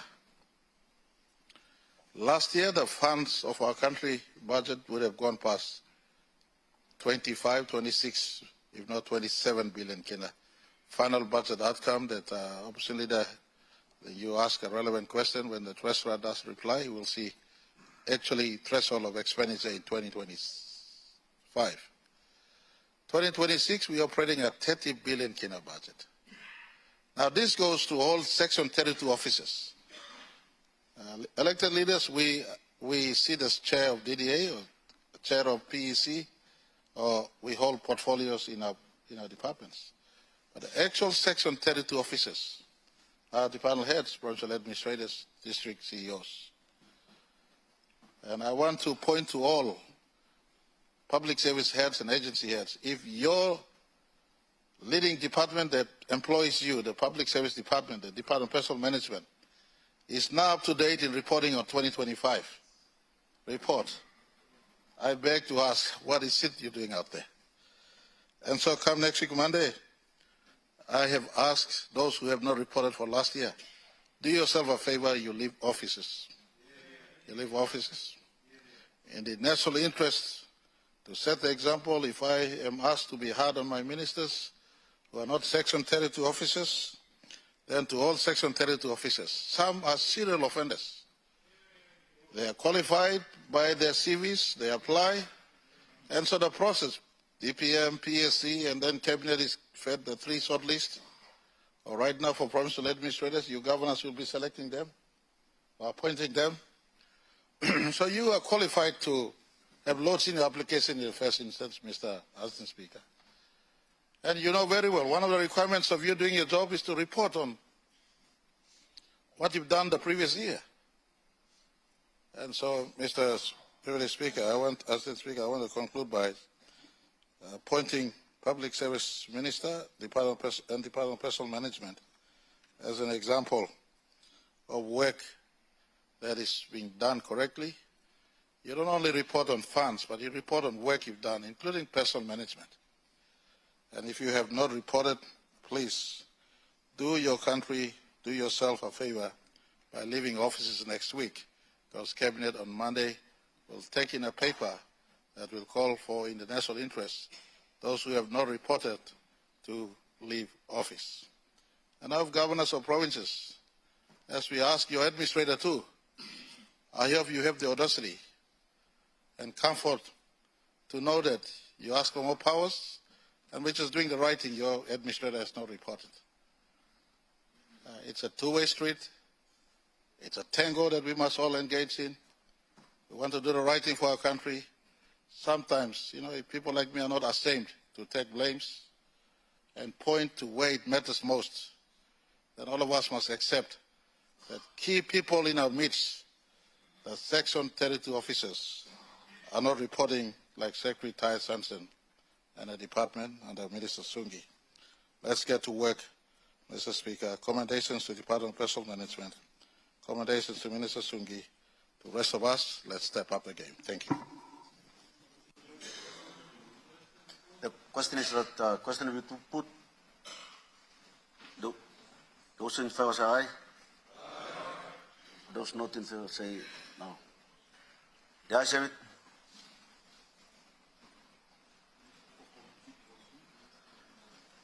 Minister for Community Development.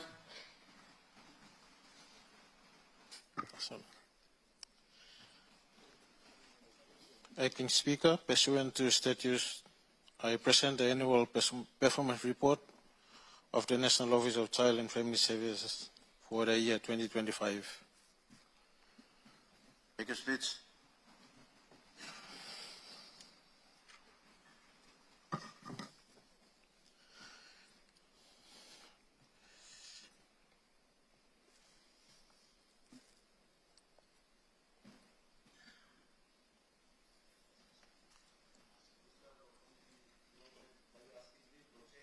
Is the leave granted?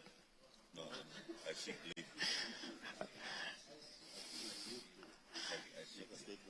I seek leave to make a statement. Is leave granted? Mr. Minister, make your speech. Thank you, Acting Speaker. I rise to present to this Honourable House the 2025 Annual Performance Report of the National Office of Child and Family Services in accordance with the Lookout in Piccaninny Act 2015 and the government ongoing commitment to protect and promote the welfare of children in Papua New Guinea. This report outlines the progress made in implementing the National Office of Child and Family Services Corporate Plan 2025 to 2027, the Annual Operating Plan 2025, and the National Child Protection Policy 2017 to 2027, all aligned to our national vision that no child in Papua New Guinea should be left behind. Assistant Speaker, the Office of the Child and Family Service is a statutory body mandated to coordinate and strengthen our national child protection system. Its work is critical in safeguarding children from abuse, neglect, exploitation, violence, while promoting their holistic development and strengthening the family well-being across our nation. The Office operates within a broader institutional framework established under the Lookout in Piccaninny Act, which include the national, provincial and district structures, as well as child protection system and services that are essential to deliver timely and effective interventions. Mr. Assistant Speaker, in 2025, the National Office of Child and Family Services achieved significant milestone despite resources and capacity constraints. Key highlights include the successful establishment of the National Office as a statutory authority within an approved staffing structure, the revival of the National Child and Family Service Council, which met 3 times to provide policy directions and oversight, progress in decentralizing child protection service, with Provincial Child and Family Service Council established in Enga, Morobe, and consultations undertaken in other 12 provinces. The training of over 160 frontline officers and child protection workers, strengthening the national workforce in child welfare and case management. The handling of over 800 child protection cases and more than 2,300 general welfare cases, demonstrating the increasing demand for services. The identification of 235 street-connected children in National Capital District with immediate intervention provided for the most vulnerable cases. These achievements demonstrate that we are laying a strong foundation for a responsive and inclusive child protection system. Mr. Acting Speaker, despite these gains, a number of critical challenges remain. First, institutional capacity constraints continue to affect service delivery, including the limited trained personnel, inadequate infrastructure, and resource limitations. Second, funding constraints have restricted the full implementation of the mandated program, particularly the establishment of child protection facilities and outreach services. Third, we are witnessing an increase in street-connected children in urban centers such as Port Moresby, Lae, and Mount Hagen. These children are exposed to serious risks, including exploitation, violence, substance abuse, and lack of access to basic services. Fourth, there is still limited public awareness of the Lookout in Pickney Act and child protection responsibilities, especially at the community level. Finally, weak interagency coordination and data system continues to affect timely response and evidence-based planning. Mr. Acting Speaker, in response to these challenges, the government is taking this decisive action under the leadership of the Prime Minister James Marape. Firstly, we are prioritizing the full implementation of the Lookout in Pickney Act 2025, supported by the strengthening and institutionalizing structures at national, provincial, and district level. Secondly, we are seeking to establish a child family center in Port Moresby in accordance with Section 13 of the Act. This center will serve as a nationalist model and a central hub for addressing and growing issues of street-connected children, providing protection, rehabilitation, and reintegration service. Thirdly, we are directing the provincial administrators and the district development authorities to work closely with the Office of the National Child and Family Services to establish provincial council and district committees, ensuring service reach communities where they are most needed. Fourthly, we will continue to strengthen the workforce capacity, public awareness, and interagency coordination mechanism to improve service delivery outcome. Mr. Acting Speaker, the implementation of these initiatives will far-reaching social and economical benefits. It will create employment opportunities in social work and child welfare service, strengthening families, and contribute to safer and more resilient communities. Most importantly, it will ensure that every child in Papua New Guinea is given the opportunity to grow, develop, and reach the full potential. Mr. Acting Speaker, I therefore commend this report to the House and call on all members of the Parliament, provincial government, and stakeholders to support the full implementation of the Lookout in Pickney Act 2015. Together we can build a nation where every child is protected, every family is supported, and no child is left behind. Thank you. Leader of Government Business.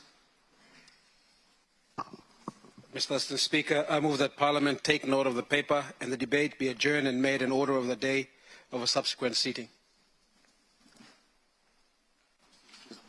Is the motion, the question is that the motion be agreed to. Those in favor say aye. Aye.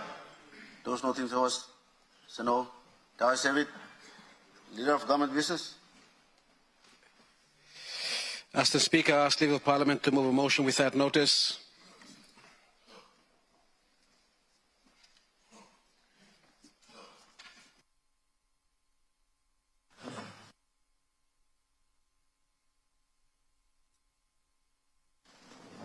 Is leave granted? Leader of Government Business. Assistant Speaker, I move that some of our standing orders be suspended as would prevent me moving a series of motions relating to the discharge and appointments of chairman, deputy chairman, and the establishment and the appointment of members to a new parliamentary committee. The motion is that, the question is that motion be agreed to. Those in favor say aye. Aye. Those not in favor say no. The ayes have it. Leader of Government Business. Assistant Speaker, I move that Mr. Michael Maroon be discharged as Deputy Chairman of the Permanent Parliamentary Committee on Law and Order and that he be appointed Chairman of that committee.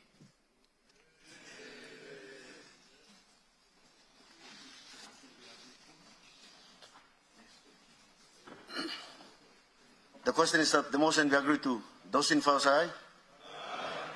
Those not in favor say no. The ayes have it. Leader of Government Business. Mr. Speaker, I move that Mr. Vincent Kumara be appointed Chairman of the Special Committee on Health Matters. The question is that the motion be agreed to. Those in favor say aye. Aye. Those not in favor say no. The ayes have it. Leader of Government Business. Assistant Speaker, I move that Mr. Saki Soloma be discharged as Chairman of the Constitutional and Law Reform Commission and Mr. Desmond Kipper be appointed Chairman of the Commission. The question is that the motion be agreed to. Those in favor say aye. Aye. Those not in favor say no. The ayes have it. Leader of Government Business.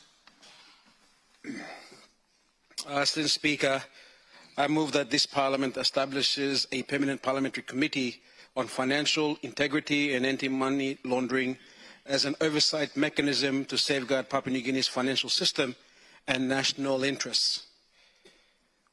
The committee shall consist of 6 members appointed by the Parliament drawn from the government and opposition and the independent benches with expertise in finance, law and justice, national security, governance and ICT. And the members of the committee shall be Mr. Brian Kramer as Chairman, Mr. Aya Tambua as Deputy Chairman, Mr. Gary Juffa, Mr. Desmond Kipper, and Mr. Vincent Kumara.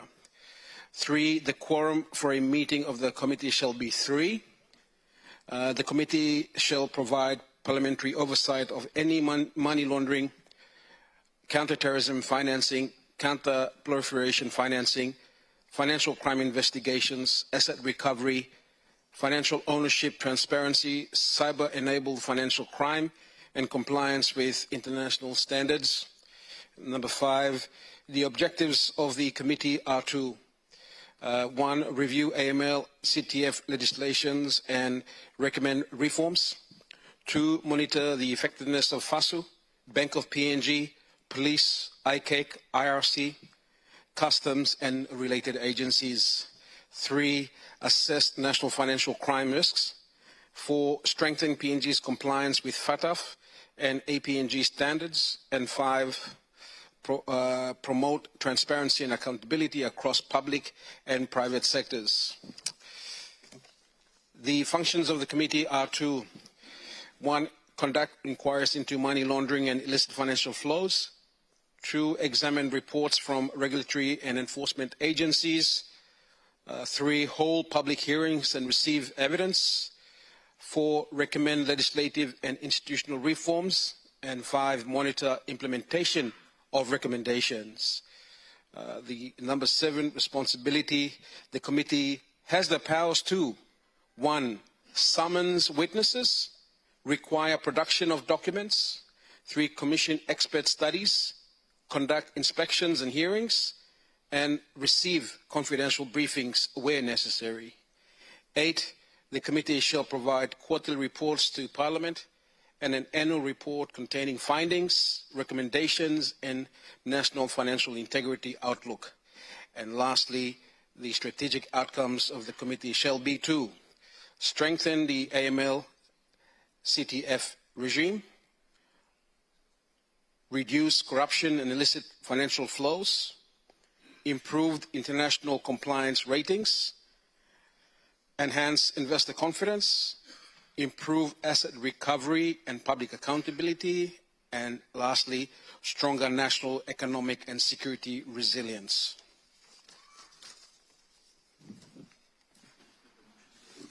The question is that the motion be agreed to. Those in favor say aye. Those not in favor say no. The ayes have it. Leader of Government Business.